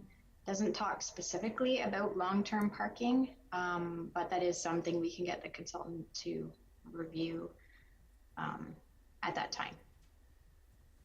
Okay, yeah. Well, I think it would be of value to find out what that demand for long-term parking is and what that consists of, whether it's condo owners or tourism traffic, or just people who, or business owners who don't want to walk from the Mary Winspear Center. So, yeah, okay, thank you. I'll turn to Councillor Wainwright. Oh, sorry, I'll first turn to Ms. Clary. I did see you. Sorry, I just wanted to clarify that the parking study won't necessarily look at who is using the parking spaces. It will look at like the number of cars parked. They don't do a study to question people who are leaving their cars at that time. So that won't be, it's not something currently built into that parking study. Councillor O'Keefe. In regards, does Robbins have that information? So are there people who buy long-term passes, like for a month at a time? Would they have that sort of information? Well, we absolutely do have statistics from Lot A in terms of the frequency of different passes sold. It's something that I would have to put together, so it's not something I can address tonight. Yeah, okay, that's fine, thank you. Turn to Councillor Wainwright. Thank you, Mayor. Through you to staff, could you remind me again, you mentioned that we'd appealed to the province, they denied that, and I think you said we had to cease the commercial activity by August, was that correct? Do you mean like August 1st? End of August. End of August, okay. So we obviously don't have longer than the end of August to get information to help us decide what we're going to do. And I guess we've got, what, 2 meetings in August that we could make the decision if we don't do it tonight? Well, a cow and a council. One council meeting. Thank you. Thank you, Councillor Wainwright. Mr. Hissick. Thank you, Mr. Mayor. It remains an option that we do not provide a long-term parking option for the time being and just see whether or not that demand comes back. I suspect it will, and we might be taking a bit of a chance in not filling that demand immediately, but if council is not yet comfortable with it, that that is an option. Thank you, Mr. Hisik. I'll turn it back to second-time speaker, Councillor Fallot. Thank you. Through you again to staff. Mr. Hisik, have the purchasers of long-term parking passes, have they been notified that that opportunity may end for them at the end of August? Yes, Robbins has contacted their long-term customers. Okay, thank you. Thank you, Councillor Fallot. Seeing no further questions, we do have two recommendations that should be moved separately. I'll move the recommendation that parking lot E at 7th Street and Bevan Avenue be selected as the alternate location of the town's long-term paid parking lot. Second. Councillor Duncan? I have no problem with the proposal simply because I don't think we have alternative, which is to say the alternative is the one that Councillor Garnett brought up, which is that we simply don't have long-term paid parking, and I think having long-term paid parking is better than not having any. I know Councillor Rintoul briefly brought up the idea of the Oceana parking lot. Again, I don't remember the letter either, but I think ultimately that would take longer because it's currently not allowed, and it is adjacent to residential area, and that would bring me more concern than parking lot E. So this is the best of our options, as imperfect as it is. Thank you. I'll turn to Councillor Wainwright. Thank you, Mayor. I'm actually going to vote against this motion. I think I'm going to go with the let's not have any paid long-term parking. And, I guess my thinking is if the reason that we're doing the long-term paid parking is for the tourists who need a place to park so they can go to Sydney Spit or some other destination out of Sydney, and we obviously have a fair number of monthly parkers who are people who probably should have thought about where they're renting or where they bought that condo. I have to say I'm not sympathetic to reorganizing our parking lots just so we can provide that kind of monthly paid parking opportunity. I've no sympathy for that at all. If it turned out that we spent the money to move the, to set up all the signage and put the payment system in Lot E, and then we found that we didn't have those tourist users move, we would have spent a fair amount of money to address a use that personally I have no interest in addressing.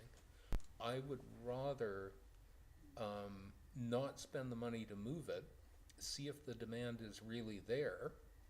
In fact, possibly if we stop the long-term parking, we might do a survey for those, to see whether the demand is there before we actually spend the money putting in that, the equipment to take the payments.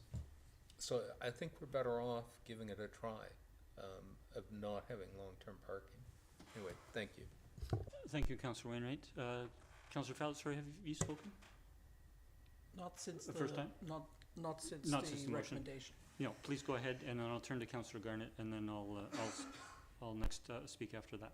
Thank you. I as well will not support the motion, and I echo Councillor Wainwright's comments. We approved condos and townhouses with restricted or no parking, and I feel that this is sort of goes against it, that now we're looking at trying to make something else work with public parking spots. I think the bonus of having the parking in Lot A, I know we're not talking to it right now, but that it will potentially be available for daytime parkers, shoppers, users to come into Sydney of the services, etc. I think that's in that location is going to be a great bonus. I think it will be a loss to the people who are using the waterfront area and looking for longer-term parking, but I don't think the solution lies in providing that long-term parking up at Bevan and 7th. And I think we should try it out. Nothing ventured, nothing gained. Everything is fluid. You know, I think this is called adaptability, and I think this is something we should try out and go from there. Thank you. Thank you, Councillor Fallett. I'll turn to Councillor Garnett. Thank you, Mayor. Yeah, I agree with both Councillor Wainwright. And actually, to add to it, to what Councillor Rinto was speaking to earlier, that lot is highly used. The Save on Foods lot is regularly full, and the overflow goes to that lot. When you have the markets on Thursdays and Sundays, that lot is full of market goers because the parking lot's full on the other side in the employee parking lot. And then the Mary Windsor has event. People will park in there, especially when they have their dance recitals all weekend. People will park in that lot because the parking lot's full again. And we have multiple events going on this summer. Torque Masters, a band going on, and another market all at the same time. So I'm really hesitant to take away this parking when I've seen firsthand how well it's used and the utilization is at a high level. So I think what I recommended earlier and what the other councillors have picked up on, I think is the way to go in the direction. Thank you, Mayor. Thank you, Councillor Garnett. I asked to speak next, and I support this motion. Much of this discussion was similar back in when the lot was established about 2010, in terms of whether there was a need. And coincidentally, at the same time, an engineering study was done of the Beacon Wharf, and it was necessary to close the wharf.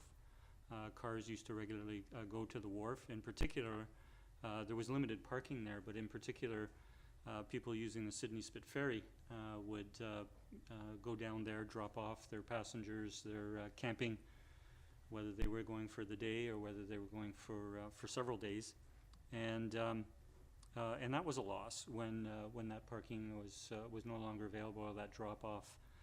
However, we do have another parking area there by the band shell, and what you see in terms of behavior is for the tourist users using the water, whether it's Sydney Spit or other water uses, other boater uses, is they will still drive down there and they will drop off their things and then go and park their vehicle, similar to the boat launch, where they will drop off their boat and they will go and park their boat, their truck, and their trailer, and then come back to the boat launch. So, while the lot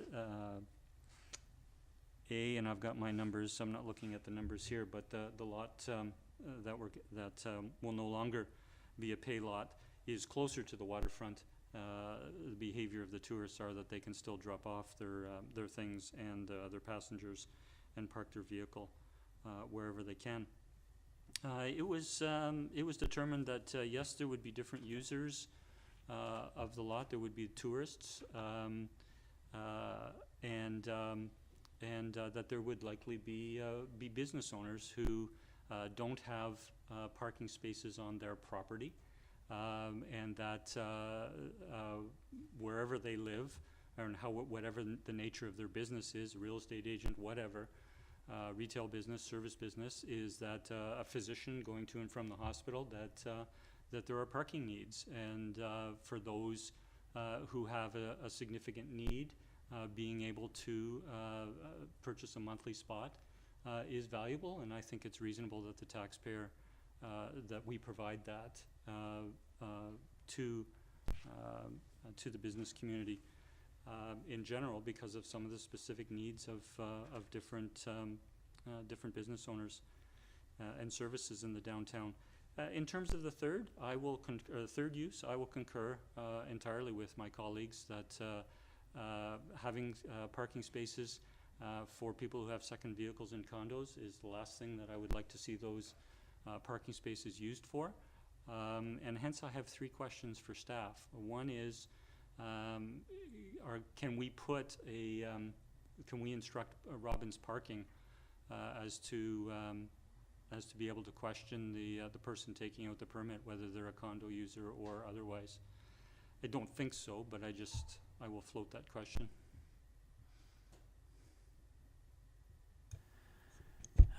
Thank you, Mr. Mayor. The Robbins has been pretty clear all along that they're willing to do whatever we ask them to do.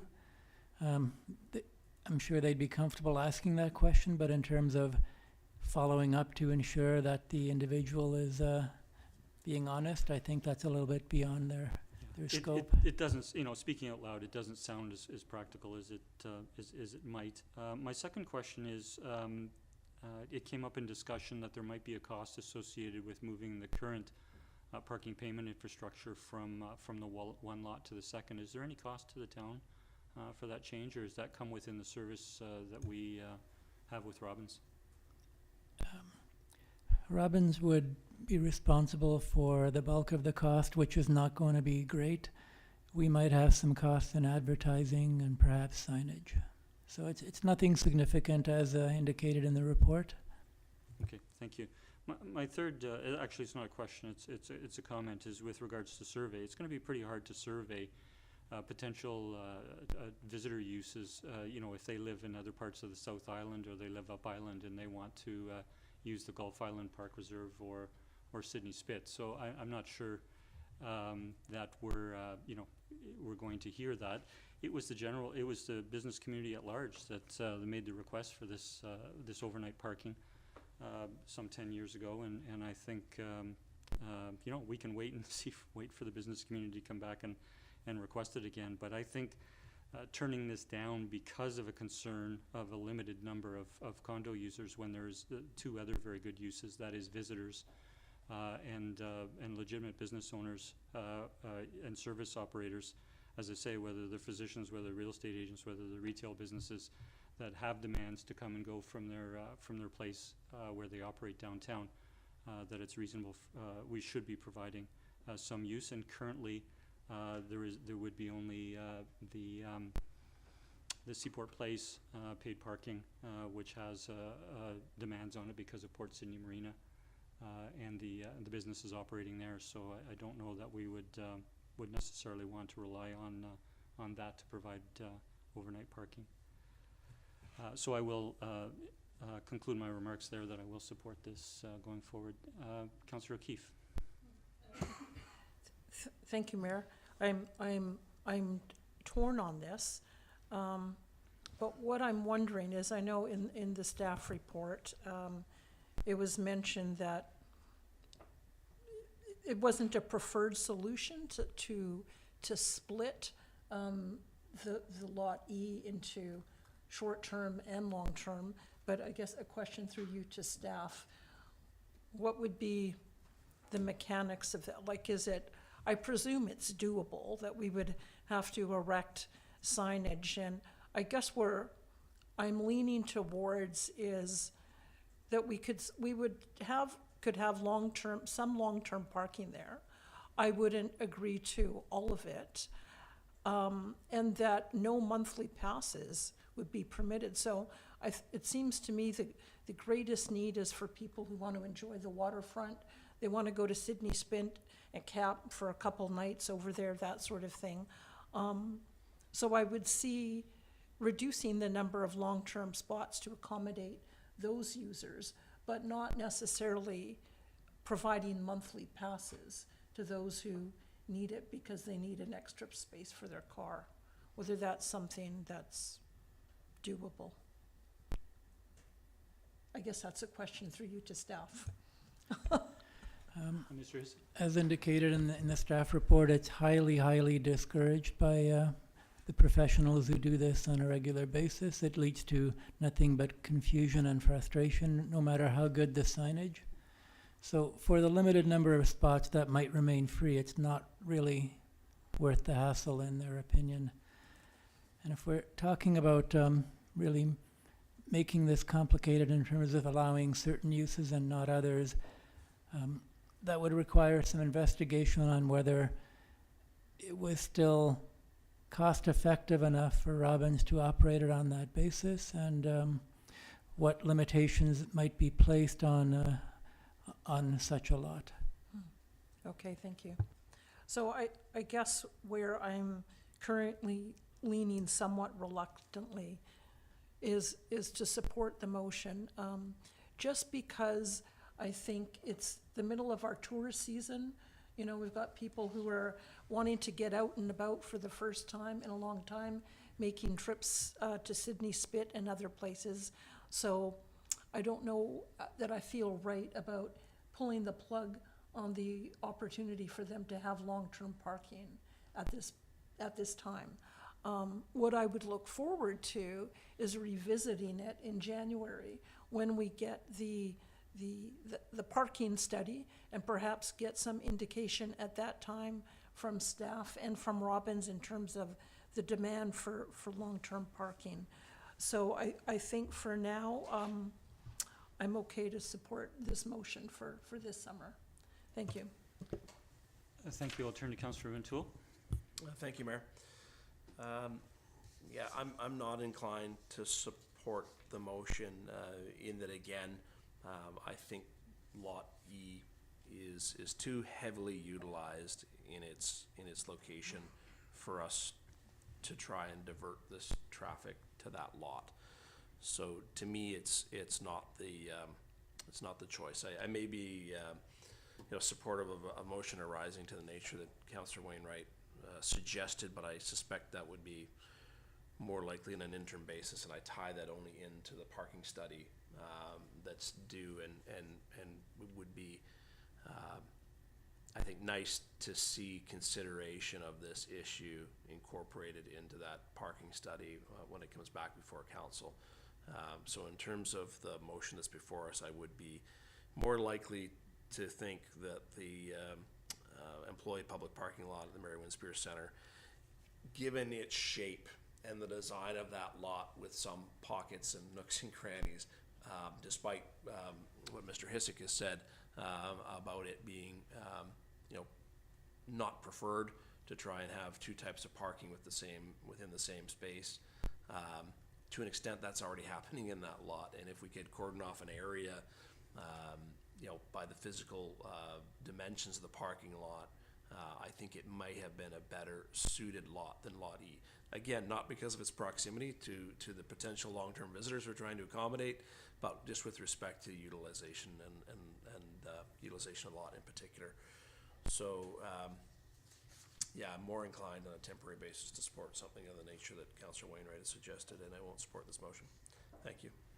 Thank you, Councillor Rintoul. I'll have a question through to staff, and that is with the opening of the employee lot at Mary Winspear in 2019. Do we have an indication of what the usage is there, just on a percentage basis, perhaps? Or? We do not have accurate statistics around usage in that lot. It's all anecdotal. Thank you.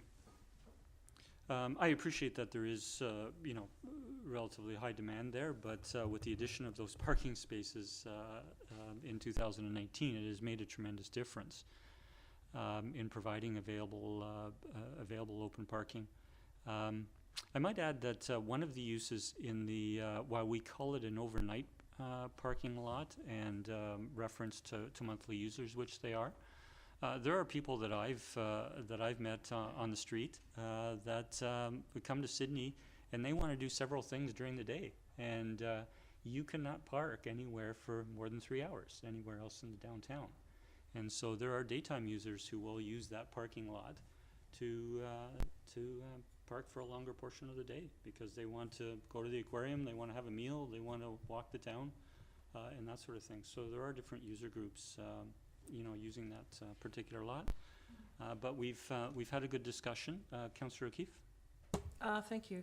Just building on Councillor Rintoul's point about Mary Winspear. So my understanding is that the employee portion, question through you to staff, the employee portion of the Mary Winspear lot is for the town's use that we've so do we have control over that? So I guess what I'm thinking, do we have the option of flipping the employee parking more to Lot E. And then, as Councillor Rentoul says, to use a portion of the Mary Winspear lot for long-term parking, only because it seems like it would be easier to cordon off a certain section and mitigate that confusion that Robbins indicated. Thank you, Councillor. I'm not convinced it would be less complicated. Okay. It's just another option. And honestly, if all you want to do is buy some time, we could look at Lot F, which has 3 years and 5.5 months left before we could potentially go down this road again in terms of having to move it. But if you are looking for a short-term solution, Lot F is an option that we could discuss with Robbins. So we'd turn that into the long-term lot exactly as Lot A operates today. What would be lost there is some of the monthly parking, which would no longer be available in the vicinity because we can't undertake that use in Lot A either. So that would be displaced to one of the other town lots if it were required. Thank you, Mr. Hissick. I'll turn to Mr. Humble. Thank you, Mr. Mayor. To Councillor O'Keefe, I should also note that it's my understanding of our agreement with the Mary Winspear Centre on the use of the lands for employee parking is that the lot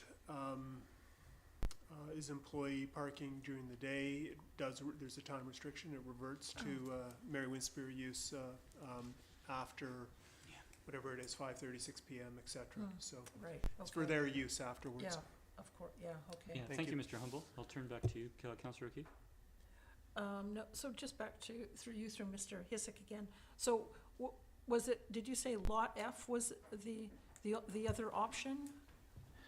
Lot F is the one we currently lease from the school district, and as of next month, we're going to start paying a monthly fee for it, as you might recall from about a year ago. Okay, So that will have just under 3.5 years left on the lease term, and we have no reason to expect it'll be renewed, although it might be. So we could be facing the same question again in 3.5 years. So that's why staff didn't recommend it at this time, because we were looking for a longer term solution. okay. So we would, if we did decide to convert Lot F to paid long-term parking, we would be in contravention of the terms of the lease, would we? No, we wouldn't be, because that's a different entity leasing that to us. So there's no contravention as far as I'm concerned. It's just a time-limited interim measure. Okay, because- so we could kind of, okay, so we could then sort of flip Lot F to being paid long-term, and the mitigating factor to that would be that there would be Lot E, which is down the block. Okay. I think I've got that. Thank you. Thank you. Mr. Hissick, do you recall offhand what the number of parking spaces in Lot A and Lot F are? I know it was a question outside of council that I asked how many parking spaces were in Lot E, and there is a fewer number of spaces in Lot E by about 10, I think it was, compared to Lot A. So even making that transition, we would have fewer paid parking spaces, but There are 8 fewer in Lot F compared to Lot A. so, as Mr. Hissick has indicated, that would be an option. They're in close proximity to each other, but the downside is that giving our lease arrangement with the school board is we could be facing a difficult decision 3 years from now.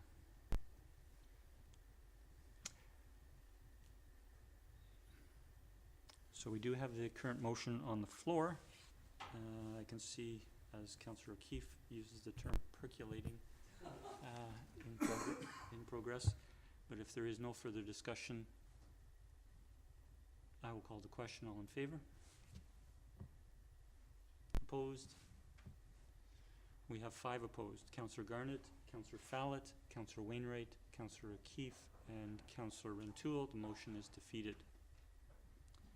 And therefore, I think number 2 is still relevant. The recommendation number 2 is still relevant. I'll move that the town pursue a lease extension for Lot A at 2nd Street and Bevan Avenue for purposes of free public parking. Second. Moved and seconded. Any discussion? Seeing none, I'll call the question. All in favor? None opposed. The motion carries unanimous. I will turn to council. Is there any consideration for a motion arising from the defeat of the first motion? I'll turn to Councillor Rintoul. No, thank you, Mayor. Looking for comment for staff, I guess on a motion arising that parking lot F be selected as the alternate location, excuse me, that parking lot F be explored as the alternate location for the town's long-term pay parking lot. If I can just ask for clarification, Councillor Rintoul, you're using the term explore. That's a request for staff to come back with pros and cons? Correct, and so I would, through you to staff as part of that, look for their ability to provide a little more detail on Lot F currently with respect to its users and information of the implications of what that could well look like, and if that would be possible to come back in August. It gives us time to readdress this at a meeting next month. If not, it also gives us the opportunity at that meeting next month to explore perhaps a notice, a motion arising to the nature in which Councillor Wainwright suggested that we do away with the overnight parking option. Thank you, Councillor Rintoul. I'll just, sorry, we have a motion on the floor. I will look for a seconder. As long as you know what you're seconding. It's moved and seconded. I'll turn to Mr. Hissick. Mr. Hissick, do you feel that there's more information to come forward other than the questions that have been asked and the discussion on Lot F this evening? Mr. Mayor, I think if you wanted this to proceed more expeditiously, maybe the motion could be that we pursue Lot F as the location for long-term parking and formalize the arrangement unless circumstances dictate that it cannot be done so. That way we don't have to bring it back to council to put it in action unless it's something that can't be done. So while I do appreciate there may be a benefit to making a decision expeditiously, I will come back to the question. Does staff feel that there's some additional information that could come forward with regards to Lot F for council's consideration at the next council meeting? Well, it won't be an issue for Robbins. I would, out of an abundance of caution, I would want to run it by the school district just to ensure that it's acceptable to them. I don't anticipate that they'll be able to raise anything in our current lease arrangement that would prohibit it, but, you know, once bitten, twice shy kind of thing. Okay. So I will speak and say that I think it's reasonable, given that we have a landlord for that parking lot, that staff should have a discussion with that. And there may be a circumstance arise that council would consider. So I'll go back to Councillor Rintoul and then Councillor O'Keefe, if the movers and seconders, if they have any discussion. Yeah, no, thank you. I've heard from staff if they're going to that concept with SD 63 that they would provide feedback to council. I'm assuming, you know, as early as the next meeting, if that's possible. But I'd also like for staff, you know, provide a little more detail around the current use of Lot F, which I believe has some monthly pass holders as well, which may well be again an unintended consequence of this decision for those pass holders. So around just sort of the numbers, the revenue that generates, etc. And I think you know, we would still have time prior to the end of August to then you know, potentially visit motion arising, again, similar to what was suggested earlier by Councillor Gurnett and Councillor Wainwright. Thank you, Councillor. Councillor O'Keefe? Thank you. That all sounds good. The only other thing that I would like to know more about is whether we would be able to maintain the short-term accessible parking spots that are in the lot. I think there's a couple. I think they're probably well used. So I'm not sure what the solution is. Obviously, we want accessible parking spots in long-term parking as well. But because that lot is, closer to a lot of the shops, to the thrift stores, things that, and Beacon, that a lot of persons with accessibility issues might be accessing. So Councillor O'Keefe, could you just clarify the question with regards to accessible parking? So, sorry, the question, I guess, would, when staff come back to us, the feasibility of maintaining some short-term accessible spots in that lot. In Lot lot F. Sorry, So lot F, I believe there's a couple of, I think there's 2 accessible parking spots, short-term. So it's easy for people with accessibility issues to park in that particular lot because it's in closer proximity. So what I'm wondering is if we have an option, if we were going to convert that to a long-term lot, whether we still have an option or the feasibility to maintain a couple of short-term accessible spots, or whether we could put those out on the street. sorry, just a question of clarification that I'll add is that you're using the term long-term and short-term accessible parking. There's accessible parking spaces in Lot A now, I believe so. and so individuals can choose to pay for them for 4 hours or 2 days. So I think staff would come back in terms of if we have accessible parking spaces in Lot A today, that we would look to have accessible parking spaces in Lot F. Yeah, okay, I think that's the question I'm that not, I'm asking. sorry, Good. I'm not explaining this very well. I'm assuming that if we were to convert lot F to a long-term lot, so currently, there's some accessible parking spaces there. So could I rephrase your question then? Sure. You're looking for free short-term parking in Lot F? Yes, sorry, yes, thank you. Okay, Yeah, sorry, I just didn't hear the term and and Appreciate perhaps that means if that's gonna be too cumbersome for staff to manage, maybe we put those accessible parking spaces on the street, right on Third. As a it was a plus, question through to staff. yeah. You got me. Now, honestly, we can make just about anything work. The more restrictions you put on, the more complicated things will be. I don't see the likelihood of being able to maintain free spots within the pay lot, but then again, we also have the electric vehicle charging station in Lot F, so another reason why that wasn't recommended, but the more limitations you place on it, the fewer long-term pay spots there will be, and we can work with that. Thank you, Mr. Hissick. Further discussion? I'll call the question. All in favor? None opposed. The motion carries. Thank you. So we've covered that item. We'll now move to item 13D, the extension of the fire dispatch contract. We'll turn to Chief Mickelson for introduction. Thank you, Chief. Thank you, Mr. Mayor. The purpose of this report is to obtain council's approval to renew our fire dispatch agreement with the City of Surrey when our current agreement expires in September of 2023. The quality of service, cost, and value provided by the City of Surrey make the recommendation to renew this contract simple and straightforward, and I'm happy to answer any questions. Thank you. Are there any questions? I'll turn to Councillor Rintoul. Thank you, Mayor.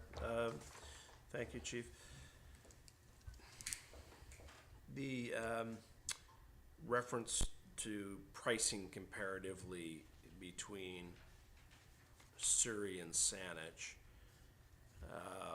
was with respect to the previous contract period. So do you have insight or understanding that same level of savings for the proposed contract period would continue to be experienced between the two service providers? Yes, through the mayor to the Councillor Rintoul, as part of the RFP process in 2018, the directors of corporate service and the CAOs for the 5 respective municipalities that went to tender did a detailed cost analysis that projected out to 2022. So we do have the costs for Saanich for 2022 under 2 circumstances. One being providing for the sole 5 departments that ended up breaking away going to Surrey, and one being dispatching all the CRD departments, showing kind of the maximum economy of scale. Even when recognizing the maximum economy of scale, Surrey is still $35 per call less expensive than Saanich for 2022 and still provide an enhanced service. So again, it's simple and straightforward. But we don't know Saanich's pricing beyond 2022. So for the period of this extension, we don't know their pricing, but we know that Surrey has a critical mass of users, I take it, in terms of volume and that is correct. I mean, the likelihood of Saanich being able, or another dispatch provider being able to match Surrey's pricing is very, very unlikely. And even if they did, I would be reluctant to bring it before council on a value proposition unless it was significantly less based on the service we're provided.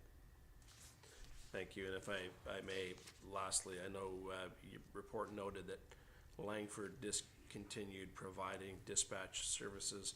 I think they were dispatching for another municipality as well. Those municipalities affected by the closure of Langford, did they all go to Surrey as well?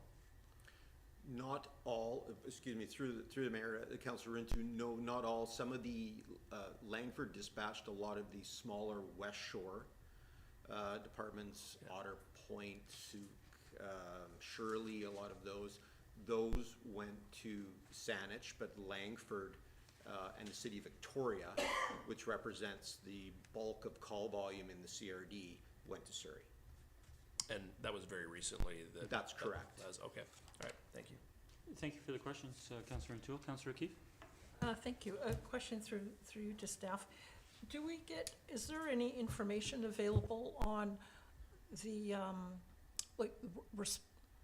response times, I guess, Saanich versus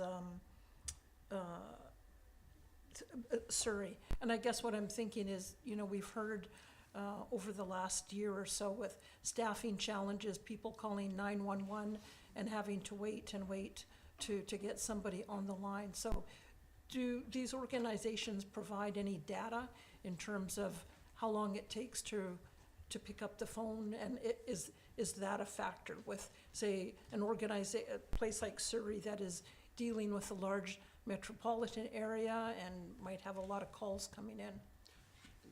Through the mayor to the Councillor O'Keefe, the answer is yes. Surrey is compliant with NFPA 1221, which was the dispatch requirement, and they provide monthly as well as daily updates on our call statistics, but they also provide the records of what percentile they process a call in less than 90 seconds, which is the benchmark, and they constantly exceed that.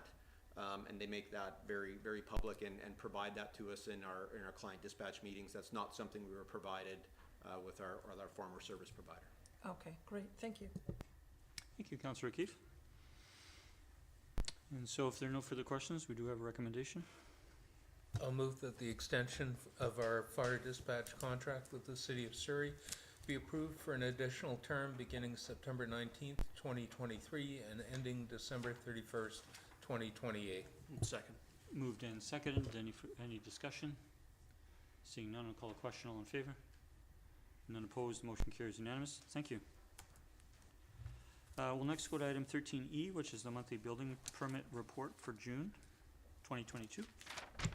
Move receipt for information. Second. Moved by Councillor Duncan, seconded by Councillor O'Keefe. Any discussion? All in favor? None opposed, the motion carries. And we have the additional item on the agenda this evening, 13F, which is the Regional Heat Vulnerability Mapping Grant. And I will turn to Chief Mickelson again. Thank you, Mr. Mayor. This report details a CRD-led initiative to pursue a UBCM grant to conduct heat vulnerability mapping within the CRD, and seeks Council's permission for Sydney to participate as a co-applicant in the grant submission. If successful, Sydney Emergency Management and our climate change staff would invest up to 35 staff hours attending meetings, workshops, and reviewing data. The deliverables would be a region-wide dashboard that would also help inform the town's existing heat response plan. We've already identified the at-risk structures within the town, but it would help kind of confirm and solidify and make give us a better understanding of like areas of concern. And I would also like to thank our Climate Action Coordinator, Kira Gilmahar, for leading this initiative on behalf of the town of Sydney. She's done all the heavy lifting on this so far. Thank you. I'll turn to colleagues if there are any questions. Councillor O'Keefe. Thank you. Question through you to staff. So I understand the value of how we would use this in terms of emergency management and that sort of thing. Is it something we would also, like the park staff would be looking at, our planning staff, to see where are we looking at vulnerable areas of the town where in terms of that are building up a lot of heat? Is that kind of what this is looking at in terms of mapping that here's certain areas with a lot of concrete or asphalt? Is that something that we would gather from this?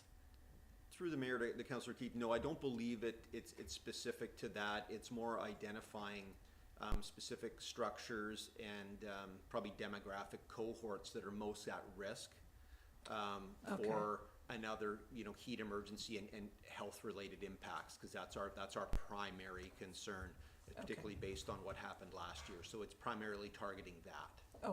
Okay, thank you. Thank you, Councillor O'Keefe. Seeing no further questions, we do have a recommendation. Move the recommendation that the town of Sydney participate in the CRD-led Capital Region Extreme Heat Vulnerability Mapping Dashboard Project as a co-applicant. Second. Any discussion? Seeing none, all in favor?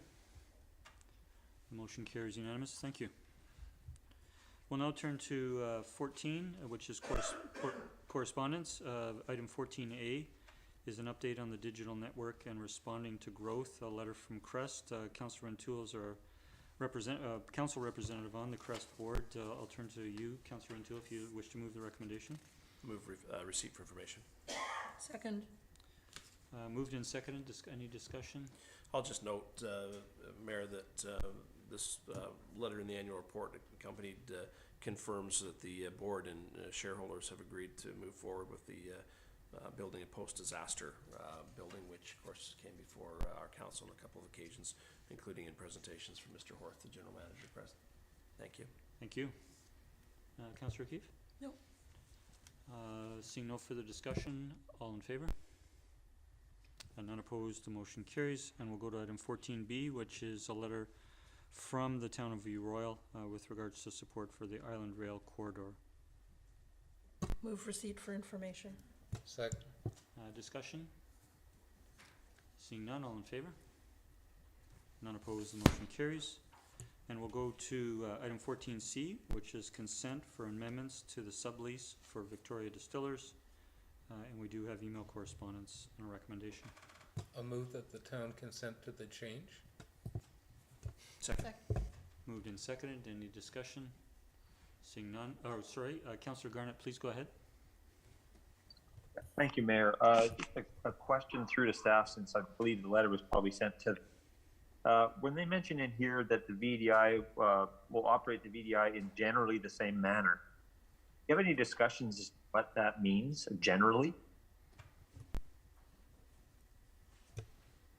Through the mayor to Councillor Garnett, no, we haven't had any discussions with VDI regarding it. We assume that it's being managed in the same manner.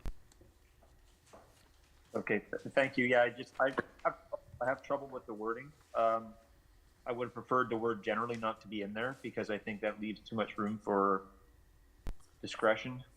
So I won't support this. Thank you. Thank you, Councillor Garnett. I'll turn to Mr. Humble. Yes, it's important to note that this is,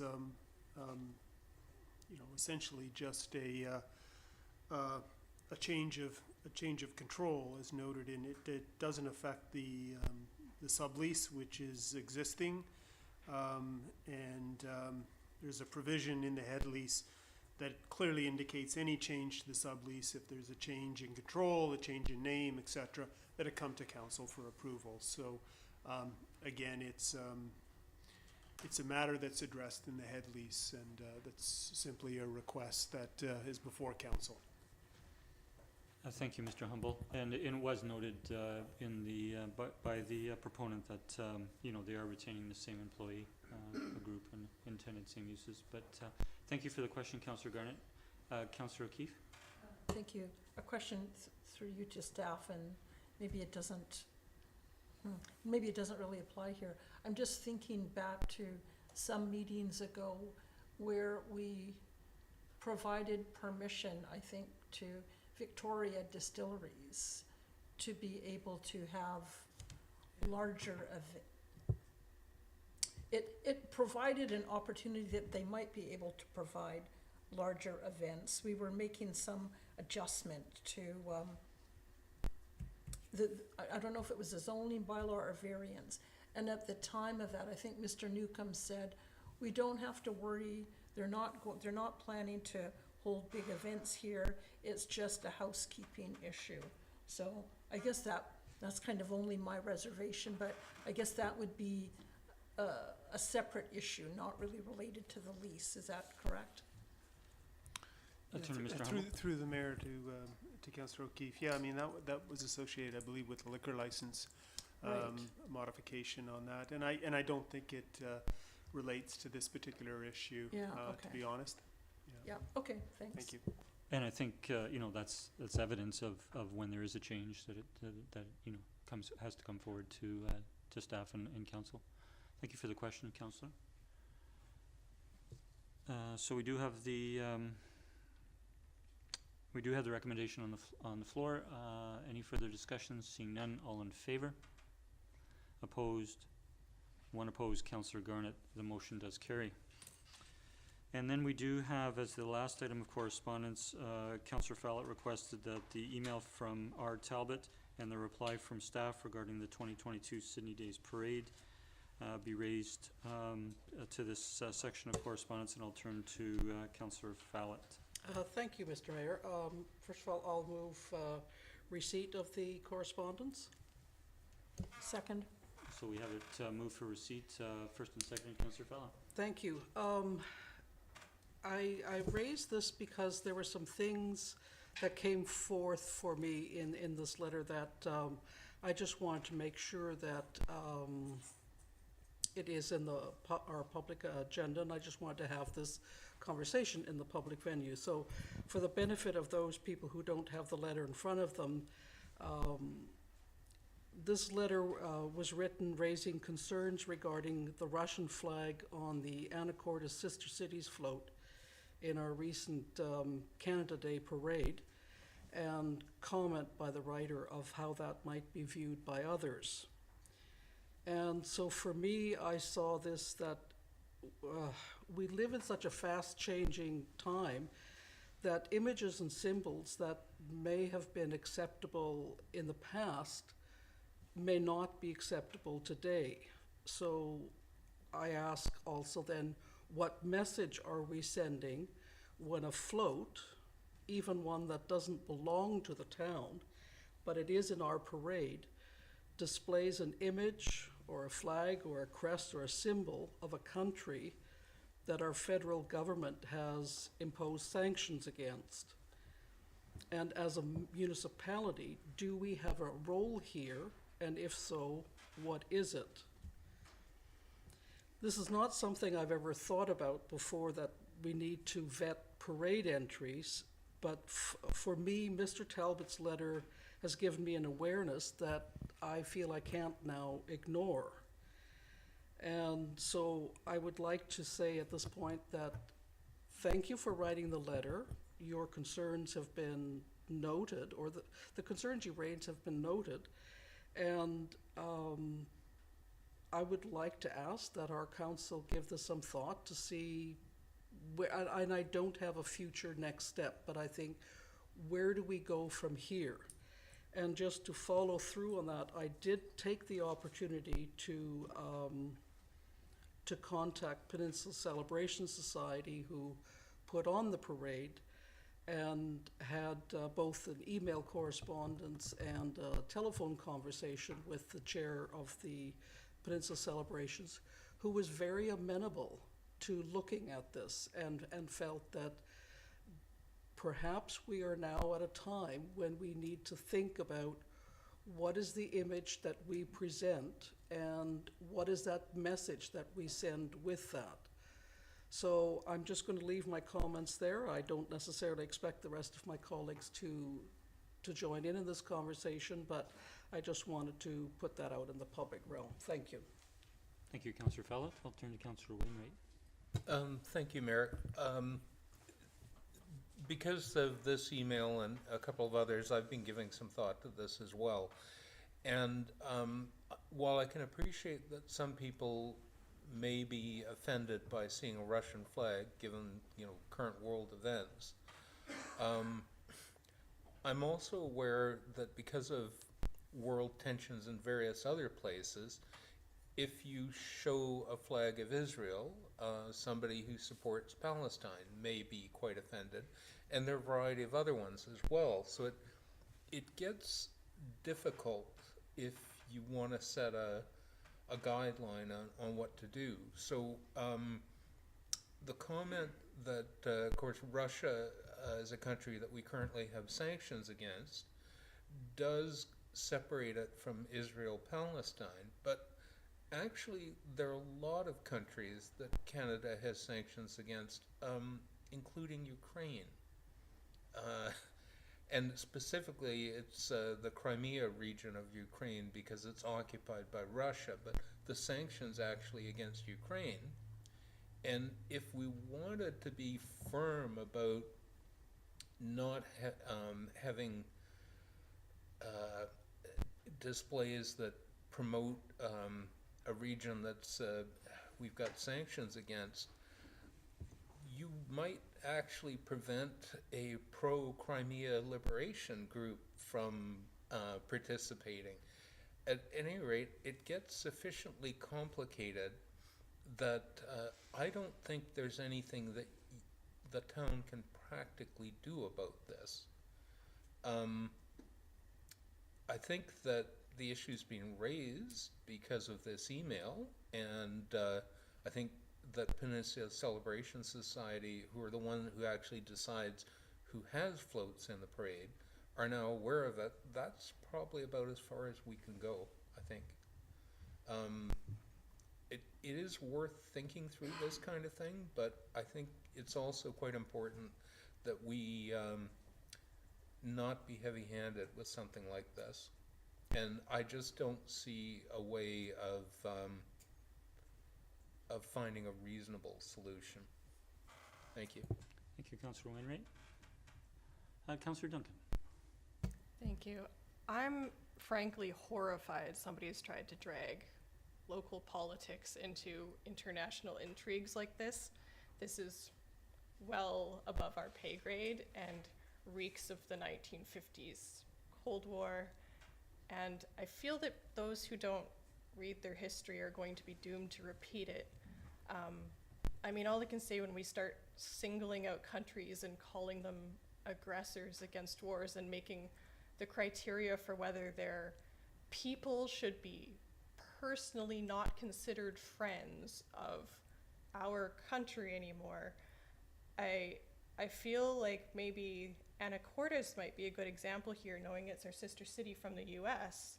And if we all want to buy into the narrative about a hot war and a propaganda war currently going on, I have some weapons of mass destruction in Iraq I'd like to show you.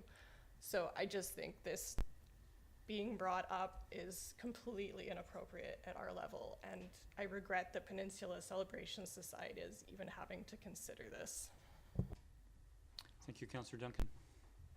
Councillor O'Keefe. Thank you.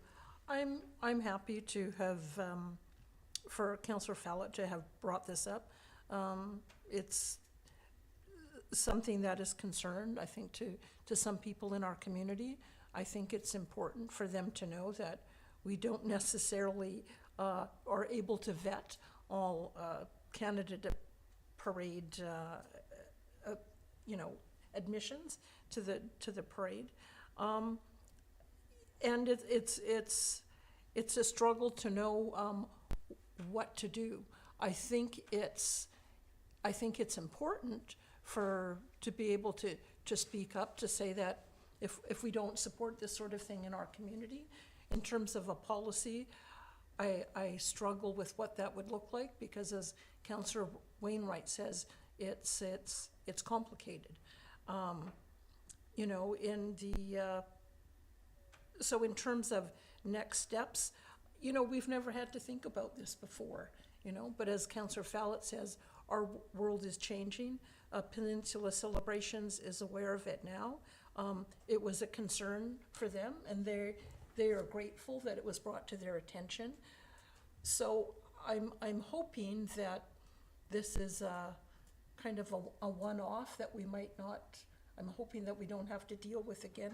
So maybe we don't need to have a policy, but just having raised awareness of it and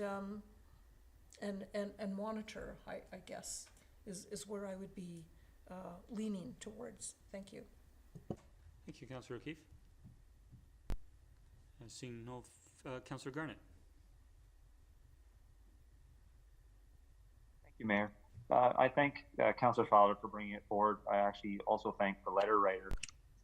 Having been in the parade at the front of the parade, I wasn't aware, you're not aware of what's behind you. We went to give ice cream after, so I didn't know about any of this, what was going on. I myself am Ukrainian. I'm horrified to see all the deaths that are occurring every day for no reason. I don't know, I just think that sometimes you do need to stand up and talk. You do need to, unfortunately, we're in position of power where, the community looks to us for some kind of level of leadership. And this may or may not be one of those times. Councillor, a good measure to follow. When I was looking at this letter and thinking of this discussion, I couldn't help but think that if this was the 1980s and the sister city had a sister city in Johannesburg, would we be comfortable with the South Africa flag flying in a parade, knowing what we know about apartheid now? And, it's very difficult. And I understand everybody's going to have a stance on one side. But, I think it's a discussion worth having. And I think it's important that we acknowledge and recognize that this has happened and that there are people in our community that were disappointed and upset about it. Thank you, Mayor. Thank you, Councillor Garnett. Councillor O'Toole. Thank you, Mr. Mayor. Yeah, and I don't have a problem at all with us having the discussion and that it was raised and it was in the package. I would concur with Councillor Duncan that it's outside of our purview, certainly in the municipal realm. But I concur, people look to all levels of government for leadership. I've got personal connections, like I'm sure many of us do, having lived and worked in Russia and been in Ukraine many times. And to Councillor Duncan's point, it's about the people in those communities. And so seeing a sister city relationship, which has been so important, not just for Sydney and our sister Sydney relationships, but also for Anacortes.